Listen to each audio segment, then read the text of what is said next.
Cancer എന്ന വാക്ക് നിങ്ങൾ കണ്ടിട്ടുണ്ടാവും. ഇംഗ്ലീഷിൽ നക്ഷത്രങ്ങളെ ഉള്ളതിൽ ഒരെണ്ണം പിസസ് ക്യാൻസർ എന്ന. അതിൽ ക്യാൻസർ ആയിട്ട് കാണിച്ചിരിക്കുന്നത് എന്താണ്? ഞണ്ടാണ്. ഞണ്ടിന്റെ പ്രത്യേകത എന്താ? ഞണ്ട് ഇറുക്കുന്നതാണ്, അല്ലെങ്കിൽ ആഴത്തിൽ ഇറങ്ങുന്നതാണ്. ഇതുപോലെ മനുഷ്യന്റെ ശരീരത്തിലെ കോശങ്ങളിൽ ആഴത്തിൽ ഇറങ്ങുന്ന അല്ലെങ്കിൽ ഇറുക്കുന്ന ഒരു സാധനമാണ് ക്യാൻസർ എന്ന് പറയുന്നത്. നമ്മുടെ ഉള്ളിൽ ക്യാൻസർ എന്ന് കേൾക്കുമ്പോൾ ആദ്യം എന്താ വരാ? പേടിയാണ്. വളരെ കറക്റ്റാണ്. മനുഷ്യരിലുണ്ടാവുന്ന ഫസ്റ്റ് റിയാക്ഷൻ എന്ന് പറയും, സൈക്കോളജിക്കലി പറഞ്ഞാൽ ഫസ്റ്റ് റിയാക്ഷൻ ഈസ് ഗ്രീഫ്, അല്ലെങ്കിൽ നമ്മുടെ ഉള്ളിൽ പേടി അല്ലെങ്കിൽ ഒരു വിഷമം ഒക്കെയാണ് നമ്മുടെ ഉള്ളിൽ ഫസ്റ്റ് ക്യാൻസർ എന്ന് കേട്ടത്. എന്നാൽ നമ്മുടെ മനസ്സിലാക്കേണ്ടത്, നമ്മുടെ നാട്ടിലുള്ള 100 ക്യാൻസർ എടുക്കുന്നുണ്ടെങ്കിൽ അതിൽ 5% മാത്രം ക്യാൻസറുകളാണ് മെറ്റാസ്റ്റാറ്റിക് ക്യാൻസറുകൾ, അല്ലെങ്കിൽ കാർസിനോമ ടൈപ്പ് ഉള്ളത്, അല്ലെങ്കിൽ സാർക്കോമ പോലെയുള്ള ബാക്കി അവയവങ്ങളെ ബാധിച്ച് മരണത്തിലേക്ക്. അപ്പോൾ 100 ക്യാൻസറുകളിൽ 95% ക്യാൻസറും ട്രീറ്റബിൾ ആണ്, കുഴപ്പമില്ല. അപ്പൊ ക്യാൻസർ എന്ന് പറഞ്ഞു കഴിഞ്ഞാൽ നമുക്ക് വരുന്ന ഒരു ന്യൂമോണിയ പോലെ, അല്ലെങ്കിൽ ഒരു മെനിഞ്ചൈറ്റിസ് പോലെ, അല്ലെങ്കിൽ അതുപോലെ കാലിലൊരു വ്രണം, ഉണങ്ങാത്ത വ്രണം പോലെയോ. അതാണ് ആദ്യം നമ്മുടെ ഉള്ളിലുള്ള ഒരു ഫോബിയ എന്ന് പറയും. നമ്മുടെ ഉള്ളിൽ ക്യാൻസർ എന്ന് കേൾക്കുമ്പോൾ ആ ഒരു പേടിയാണ് ആദ്യം നമുക്ക് എടുത്ത് മാറ്റേണ്ടത്. ക്യാൻസർ ഈസ് ഓൾമോസ്റ്റ് ട്രീറ്റബിൾ, അതാണ് വാക്ക്. Cancer is almost treatable or cancer is almost curable എന്ന് പറയും. ഒന്ന് ട്രീറ്റ് ചെയ്യാനും മാറ്റാനും ഒരു 90% അല്ലെങ്കിൽ 95% പറ്റുന്ന സാധനമാണ് ക്യാൻസർ. ഇതാണ് നമ്മൾ ക്യാൻസർ എന്ന വാക്ക് കേൾക്കുമ്പോൾ ആദ്യം നമ്മുടെ മനസ്സിൽ മാറുന്ന ഒരു അസുഖമാണ്. 2, ട്രീറ്റബിൾ ആയിട്ടുള്ള ഒരു അസുഖമാണ്, ക്യൂറബിൾ ആയിട്ടുള്ള ഒരു അസുഖമാണെന്നാണ് നമ്മൾ മനസ്സിൽ വിചാരിക്കേണ്ടത്. പക്ഷേ നമ്മുടെ കാലങ്ങളായിട്ടുള്ള നമ്മുടെ വീടുകളിലും അല്ലെങ്കിൽ ക്യാൻസറിന്റെ മാറിയ ആളുകളെക്കാളും ക്യാൻസർ വന്ന് മരിച്ചവരുടെ അനുഭവങ്ങളായിരിക്കും നമ്മുടെ ഉള്ളത്.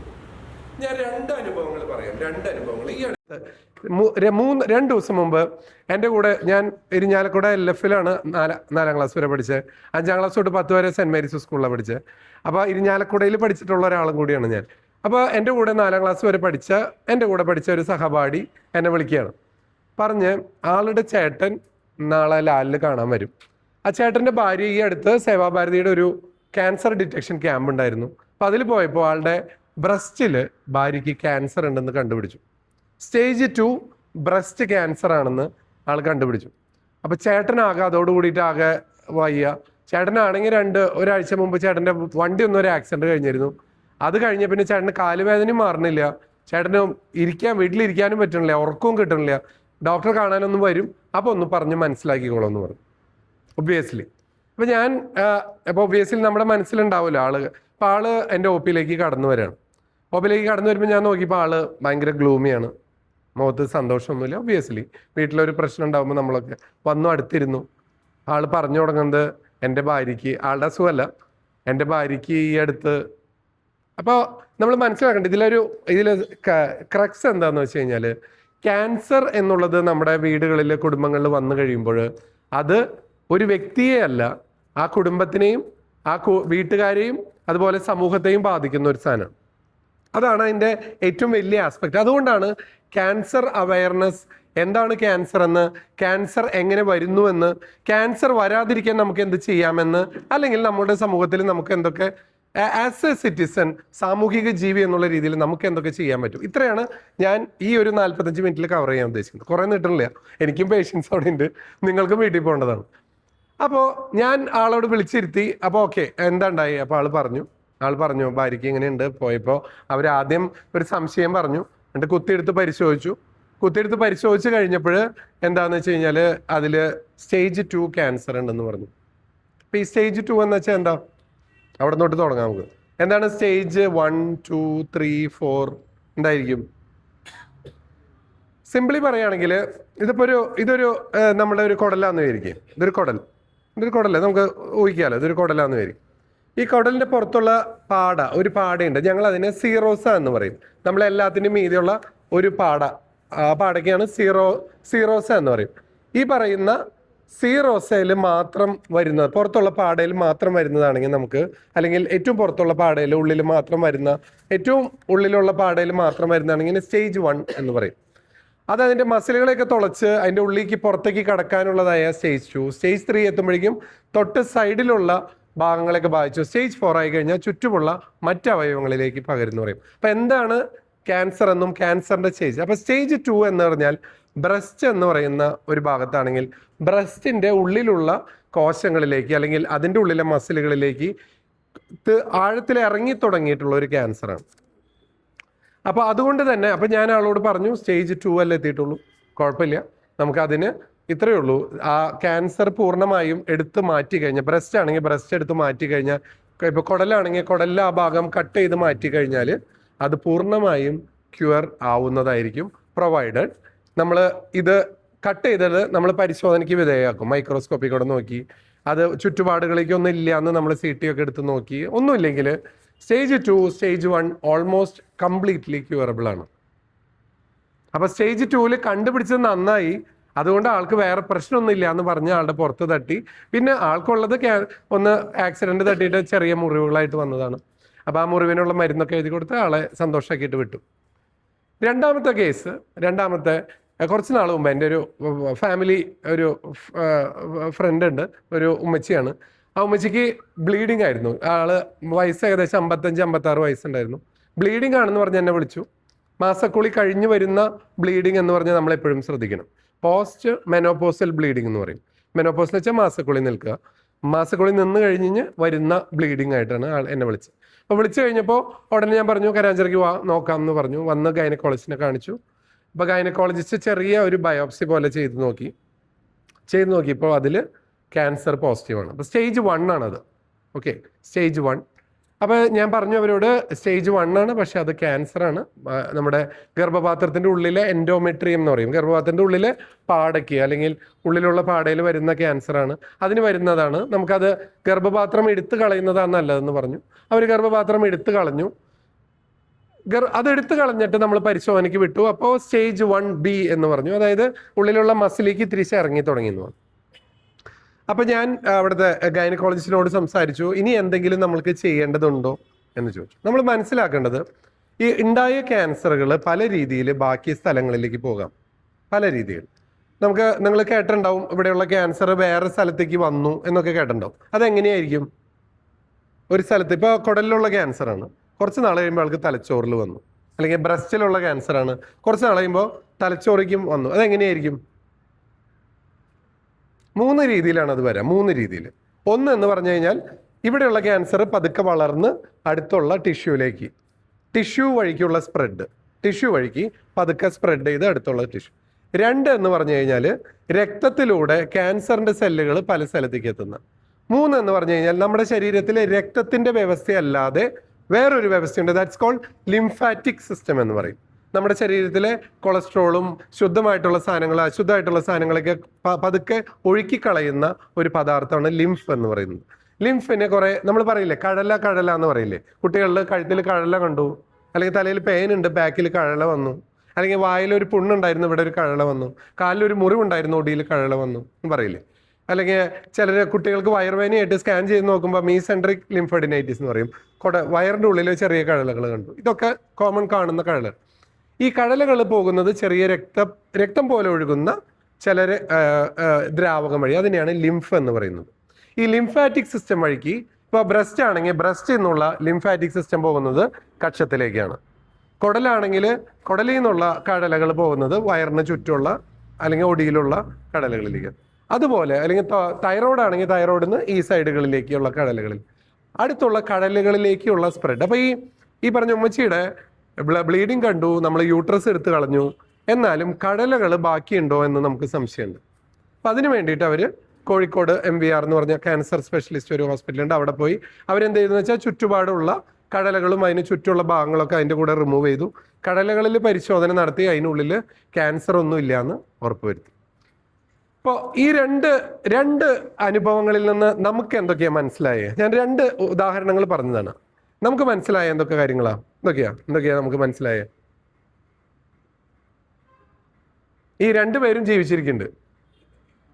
രണ്ടുപേരും ജീവിച്ചിരിക്കുന്നുണ്ട്. അത് 58 വയസ്സെത്തിയ ആള് ഇപ്പൊ 63 വയസ്സായി. ഉമ്മച്ചിക്ക് 63 വയസ്സായി. അപ്പോൾ പൂർണ്ണമായും ക്യൂറബിൾ ആണ് ക്യാൻസർ എന്നുള്ളതിന്റെ ഒരു ഓൾമോസ്റ്റ് ഒരു 90-95% ക്യൂറബിൾ ആണെന്ന് തോന്നുന്നു.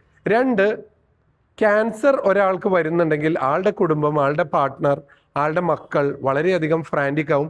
സോ ഫസ്റ്റ് ആരെയാണോ കൺസൾട്ട് ചെയ്യണത്, കുടുംബത്തിലെ വ്യക്തികളായിരിക്കാം, ചിലപ്പോൾ ഡോക്ടറായിരിക്കാം, ചിലപ്പോൾ നമ്മൾ സാമൂഹിക ഇവിടെ ഇരിക്കുന്ന എല്ലാവരും തന്നെ സാമൂഹികമായിട്ടുള്ളൊരു പ്രതിബദ്ധത ഉള്ളവരാണ്. അങ്ങനെയുള്ളവരായിരിക്കും. അവരുടെ അടുത്ത് വരുമ്പോൾ അവരോട് ആദ്യം പറയേണ്ടത്, നമുക്കിത് എന്താണെന്ന് കണ്ടുപിടിച്ച് മാറ്റിക്കഴിഞ്ഞാൽ മിക്കവാറും ഇത് മാറാൻ സാധ്യതയുള്ളതാണ്, അത് നമുക്ക് ഒന്ന് ശ്രമിച്ച് നോക്കാം എന്നാണ് ആദ്യം പറയേണ്ടത്. അല്ലാണ്ട് ഒരിക്കലും അയ്യോ ക്യാൻസർ ആണോ എന്നല്ല പറയേണ്ടത്. ഓക്കെ. അപ്പോൾ 4-ാമത്തെ കാര്യം എന്ന് പറഞ്ഞു കഴിഞ്ഞാൽ, ക്യാൻസർ പകരാനുള്ള സാധ്യതയുള്ള ക്യാൻസർ ആണോ അല്ലേ എന്നുള്ള ടെസ്റ്റുകൾ ചെയ്ത് നോക്കി അത് പൂർണ്ണമായും ചിലരെന്ത് ചെയ്യും, ഇപ്പൊ ഒരു മുഴ കണ്ടു, സ്ത്രീകളാണെങ്കിൽ മുഴ കണ്ടു, എല്ലാ സ്ത്രീകളും ഇൻക്ലൂഡിങ് ചെറിയ കുട്ടികൾ ആദ്യമായിട്ട് ബ്രസ്റ്റ് ഉണ്ടായി വരുന്ന കാലം മുതൽ 90-95 വയസ്സുള്ള കാലം വരെ എല്ലാ ആഴ്ചയിലും 3 ദിവസം നമ്മൾ സെൽഫ് ബ്രസ്റ്റ് എക്സാമിനേഷൻ ചെയ്യണം. സെൽഫ് ബ്രസ്റ്റ് എക്സാമിനേഷൻ നമ്മൾ തന്നെ നമ്മുടെ ബ്രസ്റ്റുകൾ. അപ്പൊ ഇതിന് നമ്മുടെ എല്ലാ കമ്മ്യൂണിറ്റികളിലും എല്ലാ ഗ്രൂപ്പുകളിലും ശരിക്കും പറഞ്ഞു കഴിഞ്ഞാൽ നമ്മൾ പ്രോപ്പറായിട്ടുള്ള ആളുകളെ വിളിച്ച് അതിനുള്ള എക്സാമിനേഷൻ എങ്ങനെ ചെയ്യുന്നു നമ്മുടെ ഓരോ കുട്ടികളും അറിഞ്ഞിരിക്കണം. അറിയോ? നമ്മൾ ചെയ്യുന്നുണ്ടോ? ഇതൊക്കെ ഒരു ചോദ്യചിഹ്നമാണ്. അപ്പൊ ഈ ക്ലാസ് കൊണ്ട് നമുക്ക് ചെയ്യാവുന്ന കുറച്ച് കാര്യങ്ങളും നമ്മൾ ചെയ്യേണ്ട കുറച്ച് കാര്യങ്ങളുമാണ് ഞാൻ പറയുന്നത്. എല്ലാ സ്ത്രീകളും എവ്രി വുമൺ ആഴ്ചയിൽ 3 ദിവസമെങ്കിലും നമ്മൾ സെൽഫ് ബ്രസ്റ്റ് എക്സാമിനേഷൻ നമ്മൾ ചെയ്യണം.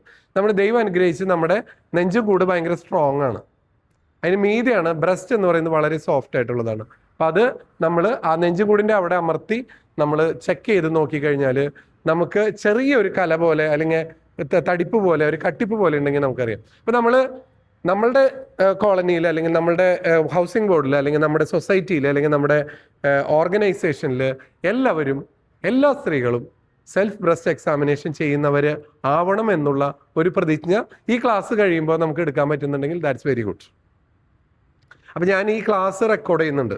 എന്തിനാണെന്ന് വെച്ച് കഴിഞ്ഞാൽ ഈ ക്ലാസ്സിൻ്റെ വീഡിയോ ഞാൻ നിങ്ങളുടെ ഇപ്പം ഇരിക്കുന്ന എല്ലാവരും നമ്പറുകൾ തരുന്നുണ്ടെങ്കിൽ അതിലേക്ക് ഞാൻ അയച്ചു തരും. അതിൻ്റെ കൂട്ടത്തിൽ ഈ പറഞ്ഞ സെൽഫ് ബ്രസ്റ്റ് എക്സാമിനേഷൻ്റെ എങ്ങനെ ചെയ്യണം എന്നുള്ളതും, അതുപോലെ നമ്മൾ ഈ 40-45 മാസക്കുള്ളിൽ കഴിഞ്ഞിട്ടുള്ള എല്ലാ സ്ത്രീകളും കൊല്ലത്തിലൊരിക്കൽ അല്ലെങ്കിൽ അറ്റ്ലീസ്റ്റ് 3 കൊല്ലത്തിലൊരിക്കലെങ്കിലും പാപ്സ്മിയർ എടുത്തിരിക്കണം. സ്ത്രീകളെ സംബന്ധിച്ച്, പുരുഷന്മാരെ ഞാൻ പറയാം, പാപ്സ്മിയർ എടുത്തിരിക്കണം. എല്ലാ 3 വർഷം കൂടുമ്പോഴും ഒരു ഗൈനക്കോളജിസ്റ്റിൻ്റെ അടുത്ത് പോയി പാപ്സ്മിയർ. ഇത് പല പുറത്തുള്ള രാജ്യങ്ങളിലും നിർബന്ധമാണ്. അത് എടുത്തില്ലെങ്കിൽ അവർക്ക് പിന്നത്തെ പ്രാവശ്യം അവരുടെ ഏതെങ്കിലും ഡോക്ടറുടെ അടുത്ത് പോകുമ്പോൾ അവർ അത് നോട്ട് ചെയ്തിട്ട് പറയും, നിങ്ങളുടെ ലാസ്റ്റ് 2022 പാപ്സ്മിയർ എടുത്തത്, 2025 കഴിഞ്ഞല്ലോ, 26 ആയി, നിങ്ങൾ പാപ്സ്മിയർ എടുത്തില്ലല്ലോ എന്ന് പറയും.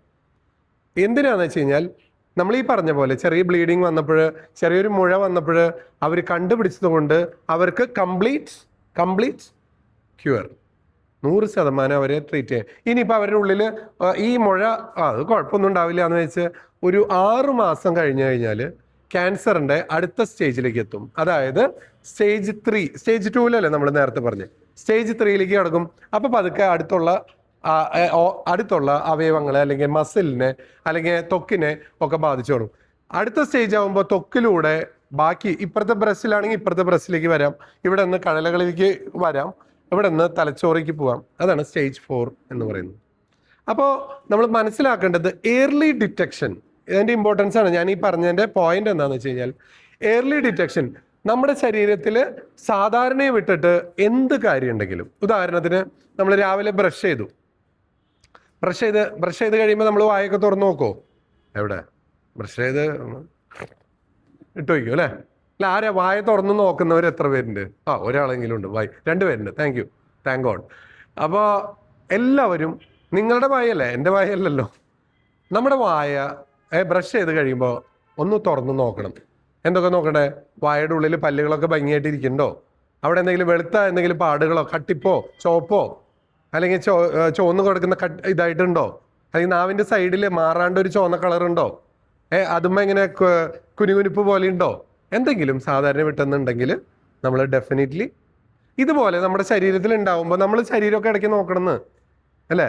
നമ്മൾ വെറുതെ ഇങ്ങനെ എടുത്തിട്ട് ഷർട്ട് ഇടല്ലേ, നമ്മുടെ ശരീരമല്ലേ, വേറെ ആരും അല്ലല്ലോ. ഇടയ്ക്ക് കയ്യും ഇതൊക്കെ നോക്കുക.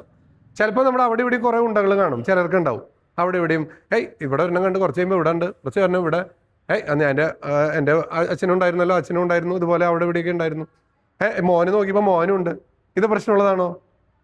കൂടുതലും ഇത് ജനറ്റിക് ആയിട്ട് പകർന്നു വരുന്ന പ്രശ്നമില്ലാത്ത ബിനൈൻ ആയിട്ടുള്ള ചെറിയ ചെറിയ ത്വക്കിൽ നിന്നുണ്ടാവുന്ന ചെറിയ ട്യൂമറുകളാണ്. ഇതും ട്യൂമർ തന്നെയാണ്, ബിനൈൻ ട്യൂമർ. അതാ ഞാൻ പറഞ്ഞത് 95% പ്രശ്നമില്ലാത്തതെന്ന് പറഞ്ഞ ഗ്രൂപ്പിൽ പെടുന്ന ലൈപ്പോമ അല്ലെങ്കിൽ സെബേഷ്യസ് സിസ്റ്റ് അല്ലെങ്കിൽ ഫൈബ്രോമകൾ എന്നൊക്കെ പറയുന്നതാണ് ഈ പറഞ്ഞ ചെറിയ ചെറിയ ഉണ്ടകൾ.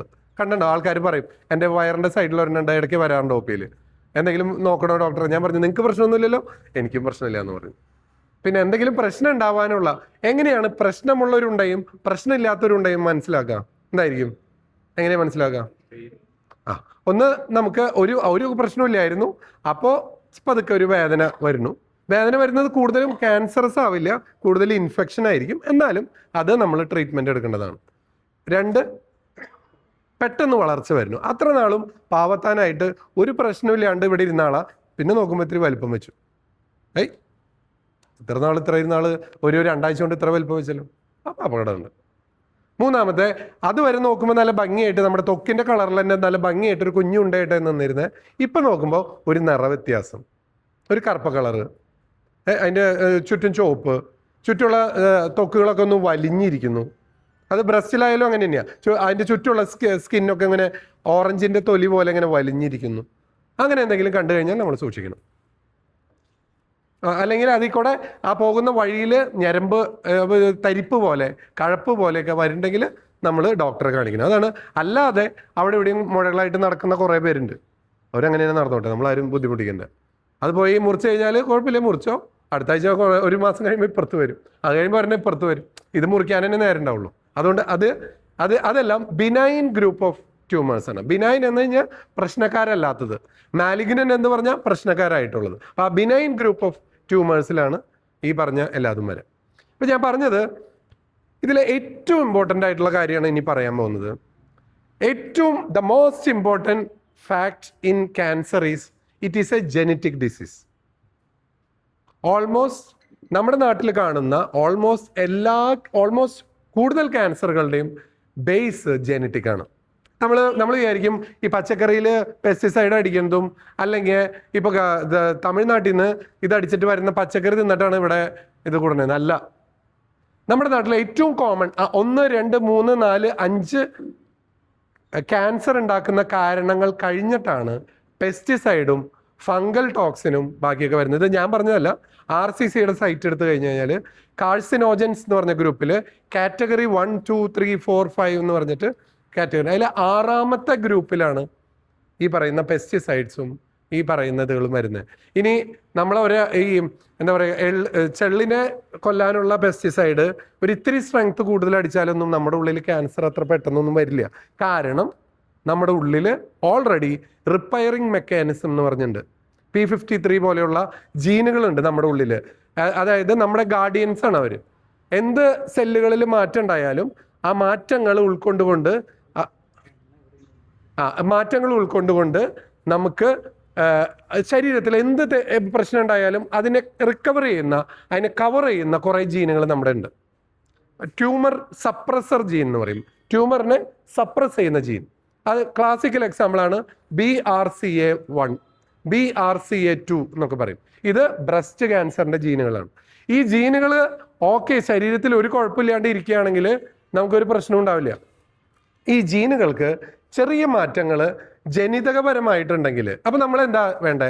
നമ്മുടെ ഫാമിലിയിൽ ആർക്കെങ്കിലും ബ്രസ്റ്റ് ക്യാൻസർ ഉണ്ടായിട്ടുണ്ടെങ്കിൽ, ഇപ്പോൾ സ്ത്രീകളാണെങ്കിൽ ബ്രസ്റ്റ് ക്യാൻസർ ഫാമിലിയിൽ എൻ്റെ അമ്മയുടെ അനിയത്തിക്ക് ഉണ്ടായി, അല്ലെങ്കിൽ അമ്മയ്ക്ക് ഉണ്ടായി, അമ്മൂമ്മയ്ക്ക് ഉണ്ടായി, അല്ലെങ്കിൽ എൻ്റെ 2 പെങ്ങന്മാർക്ക് ഉണ്ടായി, അല്ലെങ്കിൽ അങ്ങനെ ഒരു ഫാമിലിയിൽ ആർക്കെങ്കിലും ബ്രസ്റ്റ് ക്യാൻസർ ഉണ്ടെങ്കിൽ, അതുപോലെ ഫാമിലിയിൽ ആർക്കെങ്കിലും കോളൻ ക്യാൻസർ ഉണ്ടെങ്കിൽ, കുടലുകളെ ബാധിച്ച ക്യാൻസറുകൾ ഉണ്ടെങ്കിൽ, അല്ലെങ്കിൽ ഫാമിലിയിൽ ആർക്കെങ്കിലും ത്വക്കിൻ്റെ ക്യാൻസർ ഉണ്ടെങ്കിൽ, മെലനോമ എന്ന് പറയും, മെലനോമ ത്വക്കിൻ്റെ ക്യാൻസർ, ഇതൊക്കെ ഇങ്ങനെ പകരുന്നതാണ്. നമ്മുടെ നാട്ടിലെ ഏറ്റവും കോമൺ സ്ത്രീകളിൽ കേരളത്തിലുള്ള ക്യാൻസർ ബ്രസ്റ്റ് ക്യാൻസർ തന്നെയാണ്. ദ മോസ്റ്റ് കോമൺ ക്യാൻസർ കേരളത്തിലുള്ള സ്ത്രീകളിൽ കാണുന്നത് ബ്രസ്റ്റ് ക്യാൻസർ തന്നെയാണ്. ആണുങ്ങളിൽ അത് ലങ് ക്യാൻസർ തന്നെയാണ്. ഇന്ത്യയിൽ മൊത്തം വ്യത്യാസം ഉണ്ടെങ്കിലും കേരളം ഏകദേശം US UK സ്റ്റാൻഡേർഡ് പോലെയാണ്. നമ്മുടെ ഭക്ഷണ രീതിയും വ്യായാമക്കുറവും എല്ലാതും US സ്റ്റാൻഡേർഡ് പോലെയാണ്. നമ്മുടെ എല്ലാ ക്യാൻസറുകളും നമ്മുടെ രോഗങ്ങളൊക്കെ അമേരിക്ക UK കാണുന്ന പോലെയാണ് നമ്മുടെ ഇവിടെയൊക്കെ. കാരണം നമ്മുടെ ജീവിതശൈലി അങ്ങനെയാണ് കുറേയൊക്കെ, അതുകൊണ്ടാണ്. അപ്പോൾ മനസ്സിലാക്കേണ്ടത്, നമ്മുടെ പാരമ്പര്യത്തിൽ ആർക്കെങ്കിലും ഈ പറയുന്ന രീതിയിലുള്ള ക്യാൻസറുകൾ ഉണ്ടെങ്കിൽ ഡെഫിനറ്റ്ലി നമ്മൾ ചെക്ക് ചെയ്യണം. നമ്മുടെ സിസ്റ്റേഴ്സിൽ ആർക്കെങ്കിലും, അല്ലെങ്കിൽ നമ്മുടെ മദർ അല്ലെങ്കിൽ grandmother, first degree or second degree റിലേറ്റീവ്സിന്, അതായത് തൊട്ടടുത്തുള്ള ബന്ധം, അപ്പൻ, അമ്മ, അനിയൻ, ചേട്ടൻ എന്നത് വിട്ട് തൊട്ടടുത്തതായാലും ഗ്രാൻഡ് ഫാദർ, അങ്കിൾ, ആ ഗ്രൂപ്പ് സെക്കൻഡ് ഡിഗ്രി ആയാലും ഇതിൽ ആർക്കെങ്കിലും ക്യാൻസറുകൾ ഇതുപോലെയുള്ള ബ്രസ്റ്റ്, കോളൻ, സ്കിന്ന് അങ്ങനത്തെ ക്യാൻസറുകളൊക്കെ ഉണ്ടെങ്കിൽ ഡെഫിനറ്റ്ലി നമ്മൾ അത് നമ്മുടെ മനസ്സിൽ സൂക്ഷിച്ചു വെക്കണം. കാരണം എപ്പോൾ വേണമെങ്കിലും നമുക്കൊരു ചെറിയ ചാൻസ് വരാം. അതൊന്നാമത്തെ. അപ്പോൾ ജനിതകപരമായുള്ള കാരണങ്ങളാണ് ക്യാൻസർ ഉണ്ടാവുന്നതിൽ ഏറ്റവും പ്രധാനപ്പെട്ട കാരണം. ഏറ്റവും പ്രധാനപ്പെട്ട, it is the most important factor for inducing cancer, അല്ലാണ്ട് ബാക്കിയുള്ളതല്ല. സെക്കൻഡ് തിങ്, അതിനോടൊപ്പം തന്നെ ഈ അടുത്ത കാലത്തായിട്ട് ഏറ്റവും കൂടുതൽ വന്നിട്ടുള്ളതാണ് ലൈഫ് സ്റ്റൈൽ. ലൈഫ് സ്റ്റൈൽ എന്ന് വെച്ചാൽ ജീവിതശൈലി. നമുക്ക് എത്ര പേർക്ക് ഇവിടെ, എല്ലാവരും ഒന്ന് കണ്ണടച്ചേ, കുറേ നേരം കണ്ണു തുറന്നല്ലേ, എല്ലാവരും കണ്ണടച്ചു, എല്ലാവരും കണ്ണടച്ചു. എല്ലാവരും കണ്ണടച്ചു. 100% ഞാൻ എൻ്റെ ഭക്ഷണം, എൻ്റെ ഉറക്കം, എൻ്റെ ഭക്ഷണ രീതി, ഞാൻ ആരോഗ്യവാനാണ് അല്ലെങ്കിൽ ആരോഗ്യവതിയാണ്, കണ്ണു തുറക്കണ്ട, ബെല്ലൊക്കെ അടിക്കും, ആരോഗ്യവാനാണ്, ആരോഗ്യവതിയാണ് എന്ന് ഉറപ്പുള്ളവർ മാത്രം കൈപൊക്കിയേ.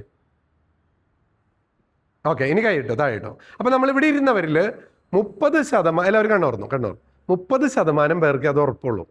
30% പേർ. അപ്പോൾ ഇന്ന് ഈ ക്ലാസ് കൊണ്ട് ഒന്നും നടന്നില്ല. ക്യാൻസർ അവിടെ ഇരുന്നോട്ടെ, ബാക്കിയൊക്കെ ഇരുന്നോട്ടെ. നിങ്ങളുടെ ജീവിതം, ഞാൻ ഈ ക്ലാസ് എടുക്കണേ മുമ്പേ ദൈവാനുഗ്രഹം കൊണ്ട് ഞാൻ എന്നിൽ മാറ്റം വരുത്തിയിട്ടാണ് ഞാനിവിടെ വന്ന് നിൽക്കുന്നത്. എനിക്കിത് കഴിഞ്ഞ ക്ലാസ് എടുക്കുമ്പോൾ ഞാൻ ഇത്രയും ഉണ്ടായിരുന്നു, ഇല്ലേ റിനാസേ, ഞങ്ങൾ ഒരുമിച്ച് പഠിച്ചതാണ്. അപ്പോൾ ഇത്രയും ഉണ്ടായിരുന്നു. ഞാൻ 100 ദിവസം ഞാൻ ഷുഗറൊക്കെ കട്ട് ചെയ്ത് ആവശ്യമില്ലാത്ത, ആവശ്യമുള്ളത് നല്ല പ്രോട്ടീനുള്ള സാധനങ്ങളൊക്കെ കഴിച്ച് 95.6 നിന്ന് വെയിറ്റ് 81.3 കുറച്ച്, എല്ലാ ദിവസവും തൈരൊക്കെ കഴിച്ച് ഫ്രൂട്ട്സൊക്കെ കഴിച്ച് നിങ്ങളുടെ മുമ്പിൽ ക്ലാസ് എടുക്കുമ്പോൾ എനിക്ക് പറയാം, I am very happy no. ഞാൻ 10 മണിക്ക് ഒരു ചാലഞ്ച് തുടങ്ങി. 10 മണിക്ക് ഇപ്പോൾ 100 ദിവസം 10 മണിക്ക് കിടന്നുറങ്ങാം. പണ്ടൊക്കെ പണ്ട് നമ്മുടെ വീടുകളിൽ എല്ലാവരും 8 മണി 9 മണിക്ക് കിടന്നിറങ്ങിയത്. ഇപ്പോൾ 10 മണിയായാലും 11 മണിയായാലും 12 മണിയായാലും നമുക്ക് നമ്മുടെ മാറ്റാൻ പറ്റില്ല. ശരിയല്ലേ ഞാൻ പറഞ്ഞ? It's A reality. അപ്പോൾ ഉറക്കത്തെ പറ്റിയുള്ള ക്ലാസ്സിൽ ആദ്യം പറയുന്ന കാര്യം 1 മണിക്കൂർ മുമ്പ് ഗാഡ്ജറ്റ്സ് മാറ്റണം എന്നാണ്. ഉറങ്ങുന്ന സ്ഥലത്ത് ഒരു ചെറിയ തുള്ളി പോലും ലൈറ്റ് പാടില്ല, ശബ്ദം പാടില്ല, നമുക്ക് ഡിസ്റ്റർബൻസ് പാടില്ല. ഉറങ്ങുന്നതിന് മുൻപ് ഒരു അരമണിക്കൂർ മുമ്പ് വേണമെങ്കിൽ ഒരു ഗ്ലാസ് വെള്ളം കുടിക്കാം. കിടക്കുന്ന നേരത്ത് വേണമെങ്കിൽ ഒരു ചെറിയ പഴം കഴിക്കാം. ഉറങ്ങുമ്പോൾ നല്ല ലൈറ്റ് എന്ന് വെച്ചാൽ പിച്ച് ബ്ലാക്ക് എന്ന് പറയും. പിച്ച് ബ്ലാക്ക് ഉള്ള ഒരു സാധനം ഉണ്ട്. അതെ, ഇതാണ് ഉറക്കത്തിന് ഏറ്റവും കൂടുതൽ സഹായിക്കുന്ന കളർ. പിച്ച് ബ്ലാക്ക്, ഇംഗ്ലീഷിൽ പിച്ച് ബ്ലാക്ക് എന്ന് പറയും. അതാണ് ഉറക്കത്തിന്. അപ്പൊ നമ്മളുടെ മുറി ഒന്ന് ആലോചിച്ച് നോക്കാം. നമ്മൾ ഉറങ്ങുമ്പോൾ മുറിയിലുള്ള അവസ്ഥകൾ, ലൈറ്റ്, ചിലർക്ക് ബൾബ്, ചിലർ ഫ്ലൂറസെന്റ് കളറുകൾ, കുട്ടികൾ അടിച്ചു വെച്ച അപ്പുറത്തെ വീട്ടിലെ പാട്ട്, നമ്മുടെ വീട്ടിലെ പാട്ട്, നമ്മുടെ പിള്ളേർ വെക്കുന്ന പാട്ടുകൾ. What is this? അപ്പോൾ ലൈഫ് സ്റ്റൈലിന്റെ ആദ്യ പടി ഭക്ഷണമാണെങ്കിൽ 2ാം പടി ഉറക്കാണ്. 3ാം പടി വ്യായാമമാണ്. വ്യായാമം എന്ന് പറഞ്ഞാൽ നിർത്താതെ 30 മിനിറ്റ് നമ്മുടെ എല്ലാ സെല്ലുകളിലേക്കും രക്തം ഒഴുകുന്ന രീതിയിൽ എന്തൊക്കെ നമ്മൾ ചെയ്യുന്നു അതെല്ലാം വ്യായാമമാണ്. അതിൽ കുറേ വാക്കുകൾ പറഞ്ഞു. എന്തൊക്കെയാ? നിർത്താതെ അറ്റ്ലീസ്റ്റ് 30 മിനിറ്റ് എങ്കിലും നമ്മുടെ ശരീരത്തിലെ എല്ലാ കോശങ്ങളിലേക്കും രക്തം എത്തുന്ന രീതിയിൽ നമ്മൾ ചെയ്യുന്ന എല്ലാത്തിനെയും നമുക്ക് വ്യായാമം എന്ന് പറയാം. ഒരു പ്രാവശ്യം ദിവസത്തിൽ 30 മിനിറ്റ്. ഇനി ആ കോൺസെപ്റ്റ് ആയിരുന്നു 2022 വരെ. 2022 കഴിഞ്ഞപ്പോൾ കോൺസെപ്റ്റ് മാറി. നമ്മളെല്ലാവരും നമ്മുടെ കയ്യിലെ മസിലൊന്ന് പിടിച്ചു നോക്കുക. എല്ലാവരും പിടിച്ചോ, മസിലൊന്ന് പിടിച്ചു നോക്കുക. എല്ലാവരും പിടിച്ചു. എന്താണ് അവസ്ഥ? പിടിച്ചോ. പ്ലിങ് പ്ലിങ് പ്ലിങ് പ്ലിങ് പ്ലിങ് പ്ലിങ് അല്ലേ? പ്ലിങ് അല്ലാത്ത ആരെങ്കിലും ഉണ്ടോ അവിടെ? ആരുമില്ല. ഞാനടക്കം. എൻ്റെ പ്ലിങ് ആണ്. പ്ലിങ് ആണ്. നമ്മൾ മനസ്സിലാക്കേണ്ടത് 40 വയസ്സ് കഴിഞ്ഞാൽ ഓരോ വർഷവും 1% മുതൽ 3% വരെ നമ്മുടെ മസിൽ നമുക്ക് നഷ്ടപ്പെടും. ഷുഗർ ഉള്ളവർക്ക് അത് 5% മുതൽ 10% വരെ പോകും. അപ്പം നമ്മൾ എന്ത് വേണം? ആഴ്ചയിൽ 2 മുതൽ 3 ദിവസം മസിൽ ഉണ്ടാക്കാനുള്ള എക്സസൈസ് ചെയ്യണം. അങ്ങനെയാണ് പുതിയ പഠനങ്ങൾ വരുന്നത്. ഞാൻ ഇതൊക്കെ പറഞ്ഞു തരുന്നത് ഇത് ക്യാൻസറായിട്ട് ബന്ധമില്ലെങ്കിലും ഇത് ചെയ്യുമ്പോൾ മസിൽ നമ്മുടെ overall strength of the body കൂട്ടും. ക്യാൻസർ വന്നാലും ക്യാൻസറിനെ പ്രതിരോധിക്കാനുള്ള ശേഷി നിങ്ങളുടെ ശരീരത്തിനുണ്ടാവും. ആ ക്യാൻസറിൻ്റെ പീരീഡ്, കീമോ കൊടുക്കുന്ന പീരീഡ് ഇതൊക്കെ കഴിഞ്ഞ്. So sarcopenia is a dreaded reality. Sarcopenia എന്നാണ് അതിൻ്റെ വാക്ക്. Sarcopenia is a dreaded reality. ഇന്ന് ഇതുവരെ ചെയ്യാത്തതൊക്കെ പോട്ടെ, ഇന്ന് മുതൽ നമ്മൾ വീട്ടിൽ എന്തെങ്കിലും മതി, ഒന്നുമില്ലെങ്കിൽ ഒരു വെള്ളം കുപ്പി, കുറേ എല്ലാ വീട്ടിലും വെള്ളം കുപ്പി ഉണ്ട് ഇപ്പോൾ. നമ്മൾ അവിടെ നിന്ന് പോകുമ്പോൾ വെള്ളം കുപ്പി കിട്ടി, ഇവിടെ നിന്ന് വരുമ്പോൾ വെള്ളം കുപ്പി. അതെ, ഞാൻ ഒരു ഉദാഹരണം കാണിച്ചു തരാം. ഒന്നും വേണ്ട, നമ്മൾ ഡമ്പലും വേണ്ട, ഒന്നും വേണ്ട. ഡമ്പൽ, അടിപൊളി ഡമ്പൽ. എന്താ മോശം?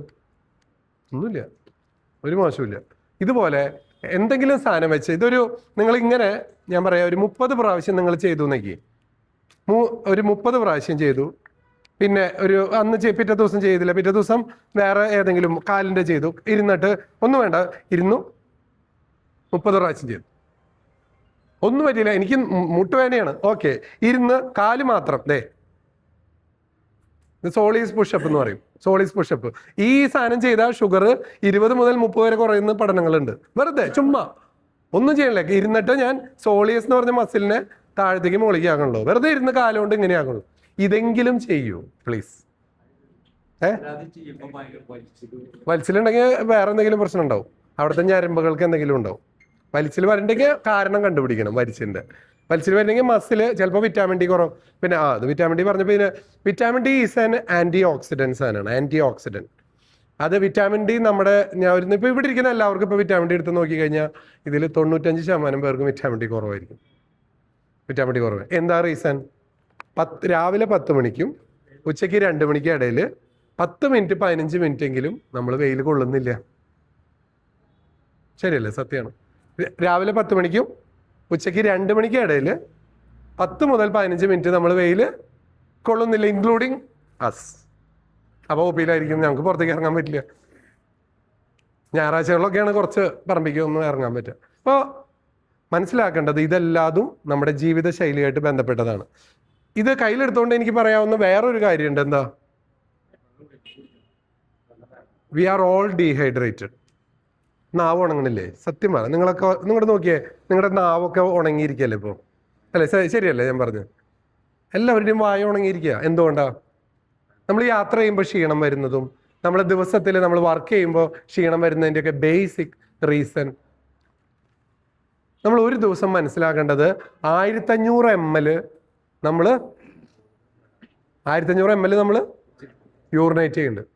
1500 ml, 1.5 ലിറ്റർ വെള്ളം നമ്മൾ കുടിക്കണ്ടോ? സത്യമായി പറഞ്ഞാൽ നമ്മൾ ഇരിക്കുന്നവരിൽ 90% പേരും 1.5 ലിറ്റർ വെള്ളം കുടിക്കുന്നില്ല. കുടിക്കണ്ടേ? വെരി ഗുഡ്, നല്ല കാര്യം. കുടിക്കുന്നവരുണ്ട്, നല്ല കാര്യം. അപ്പൊ ഇന്ന് മുതൽ ക്യാൻസർ ക്യാൻസർ ട്രീറ്റ് ചെയ്തോ. ഇതിന്റെ പ്രിവെൻഷനുള്ള ഏറ്റവും നല്ല മെത്തേഡ് 2 ലിറ്റർ കുടിക്കും. നമ്മൾ 8 ലിറ്റർ കുടിക്കും. Very good. അതാണ് ആ സൗന്ദര്യത്തിന്റെ രഹസ്യം. തീർച്ചയായിട്ടും അതാണ് കറക്റ്റാണ്. ഞാൻ ചെറിയ പെമ്പിള്ളേർ വരുമ്പോൾ അവരാണെങ്കിൽ ഒന്നും കുടിക്കില്ല, അവർ മുഖമൊക്കെ ഇങ്ങനെ ചുളിഞ്ഞിരിക്കും. ഞാൻ പറയും, നിങ്ങൾക്ക് ഭംഗിയാണോ? നിങ്ങൾ വെള്ളം കുടിച്ചാൽ മാത്രം മതി. നിങ്ങൾ വെള്ളം മാത്രം കുടിക്കുക, നിങ്ങൾ ഓക്കെ ആവും.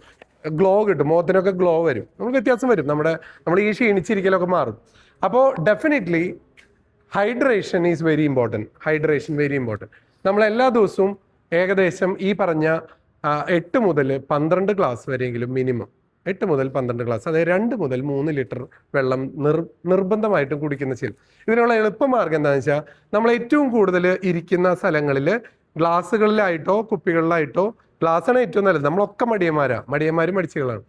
അപ്പോൾ നമ്മൾ ഗ്ലാസ്സിൽ വെള്ളം ഇരിക്കാണ്ട് നമ്മളെടുത്ത് കുടിക്കും, ഇല്ലേ? ശരിയല്ലേ? കുപ്പിയിലുണ്ടെങ്കിൽ കുപ്പി തുറക്കണ്ടേ എന്നാലോചിച്ച് നമ്മൾ കുടിക്കില്ല. ശരിയാണ്, എല്ലാവരും അങ്ങനെയാണ്. അപ്പോൾ എളുപ്പമാർഗം 3-4 ഗ്ലാസ് ആക്കിയിട്ട് അതിൽ വെള്ളം നിറച്ച് വെക്കുക. അപ്പോൾ നമ്മൾ അതിലേ പോകുമ്പോൾ ടേബിളുമ്പോൾ ഒരു ഗ്ലാസ് കാണും എടുത്ത് കുടിക്കും, ഇങ്ങോട്ട് പോകുമ്പോൾ ടേബിളുമ്പോൾ കണ്ട് കുടിച്ചു. ഇത് നമ്മൾ ജോലി സ്ഥലത്തും ചെയ്യാം. ഞാൻ എൻ്റെ ക്ലിനിക്കിൽ പോകുമ്പോൾ എല്ലാ ക്ലിനിക്കിലും 2 ഗ്ലാസ് വെച്ചിട്ടുണ്ടാവും. അപ്പോൾ ഇപ്പം ഞാനൊരു 3 സ്ഥലത്ത് ഇരിക്കുന്നുണ്ട്. അപ്പോൾ 3 സ്ഥലത്ത് 2 ഗ്ലാസ് വെച്ചാകുമ്പോൾ എത്ര 6 ഗ്ലാസ് ഞാൻ കുടിച്ചു വർക്കിൻ്റെ സമയത്ത്. പിന്നെ രാവിലെ കുടിക്കുന്നുണ്ടും വൈകിട്ട് കുടിക്കുന്നുണ്ടാകുമ്പോൾ എങ്ങനെയെങ്കിലുമൊക്കെ 2-3 ലിറ്ററേക്ക് എത്തിക്കാൻ പറ്റും. അല്ല ഇത്രയേ ഉള്ളൂ. രാത്രി അധികം 1 ലിറ്റർ, പകലൊക്കെ കുടിച്ചോ ഒരു കുഴപ്പമില്ല, അങ്ങനെ പ്രശ്നമൊന്നുമില്ല. വെള്ളം കുടിക്കുന്നതുകൊണ്ട് ആകെ കിഡ്നി ഫെയിലിയർ ഉള്ളവർക്കും അതുപോലെ ലിവർ ഫെയിലിയർ അവസാനത്തെ സ്റ്റേജ് ഉള്ളവർക്കും ഹാർട്ട് ഫെയിലിയർ ഉള്ളവർക്കും ഒഴിച്ച് ബാക്കി എല്ലാവർക്കും വെള്ളം നിങ്ങളൊരു 4 ലിറ്ററോ നിങ്ങൾ 5 ലിറ്ററോ കുടിച്ചാലും കിഡ്നിക്ക് അതിൻ്റെ ഇതുണ്ട്. മൂത്രം കണ്ട് എങ്ങനെ നമുക്ക് നമ്മുടെ ആഡിക്വേറ്റ് ആയിട്ട് നമ്മൾ വെള്ളം കുടിക്കേണ്ട ഒന്ന് മൂത്രത്തിൻ്റെ കളർ നോക്കിയാൽ മതി. അങ്ങനെയൊന്നുമില്ല, ചൂട് തണുപ്പ് ഒന്നുമില്ല. ഏറ്റവും നല്ല വെള്ളം തിളപ്പിച്ചാറ്റിയ വെള്ളം തന്നെയാണ്. അതുപോലെ നല്ലതാണ് കിണർ, നല്ലതാണ്. അടുത്ത ബാത്റൂമൊന്നും ഇല്ലെങ്കിൽ ആ കിണറ്റിൽ നിന്നുള്ള വെള്ളം നല്ലതാണ്. മഴവെള്ളം നിങ്ങൾക്ക് പിടിച്ചു വെക്കാൻ പറ്റുന്നുണ്ടെങ്കിൽ നല്ലതാണ്. പക്ഷെ ഇപ്പം എന്താണെന്ന് വെച്ചാൽ മഴവെള്ളം വീണ് കഴിഞ്ഞ് കളക്ട് ചെയ്യണോടത്തൊക്കെ പൂപ്പലും അതൊക്കെ പിടിച്ച് അങ്ങനെ പാടില്ല. നേരിട്ട് കളക്ട് ചെയ്യാൻ പറ്റുന്നുണ്ടെങ്കിൽ മഴവെള്ളം നല്ലതാണ്. വെള്ളമാണ് പ്രാധാന്യം. തിളപ്പിച്ചോ അല്ലെങ്കിൽ തിളപ്പിച്ചാലും തിളപ്പിച്ചില്ലെങ്കിലും വ്യത്യാസം ഉണ്ടാവുക. ഇതിൽ എന്തെങ്കിലും ഇൻഫെക്ഷൻ ഉണ്ടെങ്കിൽ അത് കുറയുന്നല്ലാതെ ക്വാളിറ്റിയിൽ വലിയ വ്യത്യാസമൊന്നുമില്ല. സാധാ വെള്ളമായാലും മതി. നമ്മളൊക്കെ പണ്ട് സ്കൂളിൽ പഠിക്കുമ്പോൾ പൈപ്പ് പൊക്കിയിട്ട് ഇങ്ങനെ കുടിച്ചായിരുന്നത് എനിക്കിപ്പോഴും ഓർമ്മയുണ്ട്. ഇവിടെ LF പഠിക്കുമ്പോൾ അവിടുത്തെ സൈഡിൽ ഒന്നിട്ടൊന്നിട്ട് അതിൻ്റെ വയറിളക്കി പോയാൽ ഒന്നുമില്ല, നത്തിങ്. അവ കുറച്ച് H. പൈലോറിക്ക് കിട്ടി, പിന്നെ H. പൈലോറി ഇൻഫെക്ഷൻ ഒന്നും വരാതിരുന്നു. സെക്കൻഡ് കമൻസാൽസ് പോലെ നമ്മുടെ വയറിനുള്ളിലുള്ള നല്ല ബാക്ടീരിയ കിട്ടേണ്ടതാണ്. തൈര് one of the best thing in the world. നമ്മുടെ കുട്ടികളായാലും വലിയവരായാലും എല്ലാവരും എല്ലാ ദിവസവും നമ്മൾ നിർബന്ധമായിട്ടും 1 ഗ്ലാസ് എങ്കിലും തൈര് കുടിക്കുക. വീട്ടിൽ തന്നെ ഉണ്ടാക്കുക, അവിടെ പോയി പാക്കറ്റിൽ നിന്ന് വാങ്ങണ്ട. ഒന്നുമില്ല. ഈ ഫാറ്റ് എന്ന് പറയുന്നത് പാലിലും മുട്ടയിലും തൈര് നാച്ചുറൽ ആയിട്ടുള്ള സാധനങ്ങളിൽ നിന്നുള്ള ഫാറ്റുകളൊന്നും അല്ല നിങ്ങളെ പ്രശ്നം ഉണ്ടാക്കുന്നത്. അത് നമ്മൾ ബാക്കി ഇപ്പോൾ അപ്പോഴത്തെ സൂപ്പർ മാർക്കറ്റിൽ നിന്ന് ഇപ്പുറത്തെ ഇവിടെ നിന്ന് വാങ്ങുന്ന കുട്ടികൾക്ക് വാങ്ങുന്ന ലേസ് നമ്മളെടുത്ത് ഇടയ്ക്കൂടെ തട്ടണതും അല്ലെ, നമുക്ക് ഇഷ്ടമാണ്. ഫ്ലേവർ എല്ലാവർക്കും ഇഷ്ടമാണ്, ഇഷ്ടങ്ങൾ. അപ്പം അങ്ങനത്തെ തിന്നിട്ടുള്ള ഇതുകളാണ്. പിന്നെ ഒരു 20-30% പേരിൽ ജെനറ്റിക് ആണ് കൊളസ്ട്രോൾ. അത് നിങ്ങൾ എന്ത് കഴിച്ചാലും കഴിച്ചില്ലെങ്കിലും നിങ്ങൾ ഗുളിക കഴിക്കേണ്ടി വരും. 30% ആളുകളിൽ കൺജനൈറ്റൽ ഹൈപ്പർ ലിപ്പിഡീമിയ എന്ന് പറയും. നമുക്ക് പണ്ടേ തൊട്ടുള്ള ജന്മനാ വരുന്നതും അങ്ങനത്തെയാണ്. അപ്പം അത് കഴിഞ്ഞു. ഇനി അടുത്ത കാര്യം എന്ന് പറഞ്ഞു കഴിഞ്ഞാൽ ഇപ്പം നമ്മൾ ഇത്രയും പറഞ്ഞത് എന്തൊക്കെയാണെന്ന് വെച്ചാൽ ക്യാൻസർ എന്താണെന്ന് പറഞ്ഞു, നമ്മൾ എയർലി ഡിറ്റക്ഷൻ ഇമ്പോർട്ടൻ്റ് ആണെന്ന് നമ്മൾ പറഞ്ഞു. നേരത്തെ കണ്ടുപിടിച്ച ക്യാൻസർ എത്രയൊക്കെ സ്റ്റേജ് ഉണ്ടെന്ന് നമ്മൾ പറഞ്ഞു കഴിഞ്ഞു. എങ്ങനെയാണ് ക്യാൻസർ സ്പ്രെഡ് ആവണമെന്ന് നമ്മൾ പറഞ്ഞു. പിന്നെ നമ്മൾ പ്രിവെൻഷൻ്റെ കുറച്ച് കാര്യങ്ങളൊക്കെ പറഞ്ഞു. അതിൽ എക്സസൈസ് നമ്മൾ പറഞ്ഞു, ഫുഡിൻ്റെ കാര്യങ്ങൾ പറഞ്ഞു. ഫുഡിൽ പ്രാക്ടിക്കലി ചെയ്യാവുന്നത് നിങ്ങൾക്ക് കാർബോഹൈഡ്രേറ്റ് കുറയ്ക്കലാണ്. കാർബോഹൈഡ്രേറ്റ് എന്ന് പറയുന്നതിൽ എല്ലാത്തിലും ഉണ്ട്. ഇപ്പോൾ ചോറ് മാത്രമല്ല, ചപ്പാത്തി, ഇഡ്ഡലി, ദോശ, പുട്ട്. ഞാൻ പറയട്ടെ, ഞാൻ കാർബ് കഴിച്ചിരുന്ന കാലത്തേക്കാളും കാർബ് കുറച്ച കാലത്തിലാണ് ഞാൻ കൂടുതൽ എനർജറ്റിക്. നിങ്ങൾ പലരും പറയും ഡോക്ടറെ ചോറുണ്ടില്ലെങ്കിൽ ഭയങ്കര ക്ഷീണമാണ്. ഒന്നുമില്ല, വെറുതെ പറയണ്ട. ഇതൊക്കെ മനസ്സിൻ്റെ ഓരോ തോന്നലുകളാണ്. ചോറ് കഴിക്കേണ്ടെന്നല്ല ഞാൻ പറഞ്ഞത്, എല്ലാം കുറയ്ക്കുക. ഇപ്പം 3 ചപ്പാത്തി കഴിച്ചിരുന്നവർ 2 ആക്കുക, 2 ചപ്പാത്തി കഴിച്ചിരുന്നവർ 1 ആക്കുക, ചപ്പാത്തി ഒരെണ്ണം കഴിച്ചവർ കഴിക്കാതിരിക്കുക. എന്നിട്ട് ഇപ്പം ഞാൻ 100 ദിവസം ചെയ്ത് കഴിഞ്ഞപ്പോൾ 15 കിലോ കുറഞ്ഞു കഴിഞ്ഞപ്പോൾ ഞാൻ എന്ത് ചെയ്തെന്ന് വെച്ചാൽ ഇപ്പോൾ ഒരു ചപ്പാത്തി, ഇപ്പം ഉച്ചയ്ക്ക് ഒരു ചപ്പാത്തി കഴിച്ചു, രാവിലെ 2 മുട്ട, 2 റോബസ്റ്റ് പഴം കഴിച്ചു, 1 ഗ്ലാസ് തൈര് കുടിച്ചു, പിന്നെ എന്താ ഇന്നലത്തെ ചിക്കൻ്റെ ഒരു കഷ്ണം ഉണ്ടായിരുന്നു അത് കഴിച്ചു. അതാണ് എൻ്റെ ബ്രേക്ക്ഫാസ്റ്റ്. ഒരു പ്രശ്നവുമില്ല. രോഗികളൊക്കെ പടപടയെന്ന് നോക്കണേ, ഒരു ക്ഷീണമില്ല. നമ്മുടെ ഇതൊക്കെ ധാരണകളാണ്. ഇപ്പം 2 ചപ്പാത്തി കഴിച്ച് 3 ചപ്പാത്തിയാണ് എൻ്റെ കണക്ക്. 12:30 ചോറ് കഴിച്ചില്ലെങ്കിലേ പ്രശ്നമാണ്. ഇതൊക്കെ നമ്മുടെ ബ്രെയിനിൽ കുറേ പ്രോട്ടോടൈപ്പായിട്ട് കുറേ സ്റ്റോർ ചെയ്ത് വെച്ചിട്ടുണ്ട് ബ്രെയിൻ്റെ ഉള്ളിൽ. 12:30 ഉച്ചയ്ക്ക് ചോറ് കഴിക്കണം. രാവിലെ 2 ഇഡ്ഡലി അല്ലെങ്കിൽ 3 ഇഡ്ഡലി കഴിച്ചില്ലെങ്കിൽ ശരിയാവില്ല. ഇതൊക്കെ ബ്രേക്ക് ചെയ്യാനുള്ളതാണ്. ബ്രേക്ക് ചെയ്ത് പ്രോട്ടീൻ ബേസ്ഡ് നിങ്ങൾ മനസ്സിലാക്കേണ്ടത്, നമ്മുടെ വെയിറ്റ് എത്രയാണോ ആ വെയിറ്റിൻ്റെ 0.8 അല്ലെങ്കിൽ 80% അല്ലെങ്കിൽ 100% വരെ ഉള്ള പ്രോട്ടീൻ നമ്മൾ കഴിക്കണം. ഉദാഹരണത്തിന് ഇപ്പം നമുക്കൊരു 60 കിലോ വെയിറ്റ് ഉള്ള ആളാണെങ്കിൽ 60 കിലോ 48 ഗ്രാം മുതൽ 60 ഗ്രാം വരെ പ്രോട്ടീൻ ഒരു ദിവസം കഴിക്കണം മിനിമം. എക്സസൈസും ഭയങ്കര ഓട്ടവും ജിമ്മിനൊക്കെ പോണവന് 85 തൊട്ട് 100 വരെ കഴിക്കണം. ഇല്ല, നമ്മൾ മിനിമം നമ്മൾ നടക്കാൻ പോകണു, വരുന്നു, കുറേ വായിക്കുന്നു, എഴുതുന്നു. ഡോക്ടറാണെങ്കിൽ രോഗീനെ നോക്കണു, ബിസിനസ് ആണെങ്കിൽ നമ്മൾ ബിസിനസ് കാര്യങ്ങൾ ചെയ്യുന്നു. ഇങ്ങനെയുള്ള ഒരാളെ സംബന്ധിച്ചിടത്തോളം 60 കിലോ വെയിറ്റ് ഉള്ള ഒരാൾക്ക് ആളുടെ 80%, വെയിറ്റിൻ്റെ 80%, അത് 60ൻ്റെ 80% എന്ന് വെച്ചാൽ 48 ഗ്രാം മുതൽ 60 ഗ്രാം വരെ പ്രോട്ടീൻ വേണം. മനസ്സിലാക്കേണ്ടത് അതാണ് പറയാൻ പോണത്. നമ്മൾ ഏറ്റവും എളുപ്പത്തിൽ പ്രോട്ടീൻ കിട്ടാവുന്ന ഏറ്റവും നല്ല പ്രോട്ടീൻ ലോകത്തുള്ളതിൽ the best protein is egg white, മുട്ടയുടെ വെള്ള. മുട്ടയുടെ വെള്ളയാണ് ലോകത്തുള്ളതിൽ ഏറ്റവും നല്ല പ്രോട്ടീൻ. അതിൻ്റെ ബയോളജിക്കൽ വാല്യൂ 1 ആണ്. Biological value is 1. അതായത് ദ ബെസ്റ്റ് പ്രോട്ടീൻ, എല്ലാ അമിനോ ആസിഡുകളും ഒരു കംപ്ലീറ്റ് പ്രോട്ടീനാണ് എഗ്. ഇപ്പം എഗ് കഴിക്കാത്തവരാണെങ്കിൽ നമ്മൾ ഈ പാലിൽ നിന്നുണ്ടാക്കുന്ന ഉൽപ്പന്നമായിട്ടുള്ള പനീർ ഈസ് വെരി ഗുഡ്. നമ്മൾ പലരുടെയും ധാരണ പനീർ എന്ന് വെച്ചാൽ കൊളസ്ട്രോൾ ആണെന്നാണ്. It's wrong. പനീർ എന്ന് പറയുന്നത് വളരെ നല്ല പ്രോട്ടീനാണ്.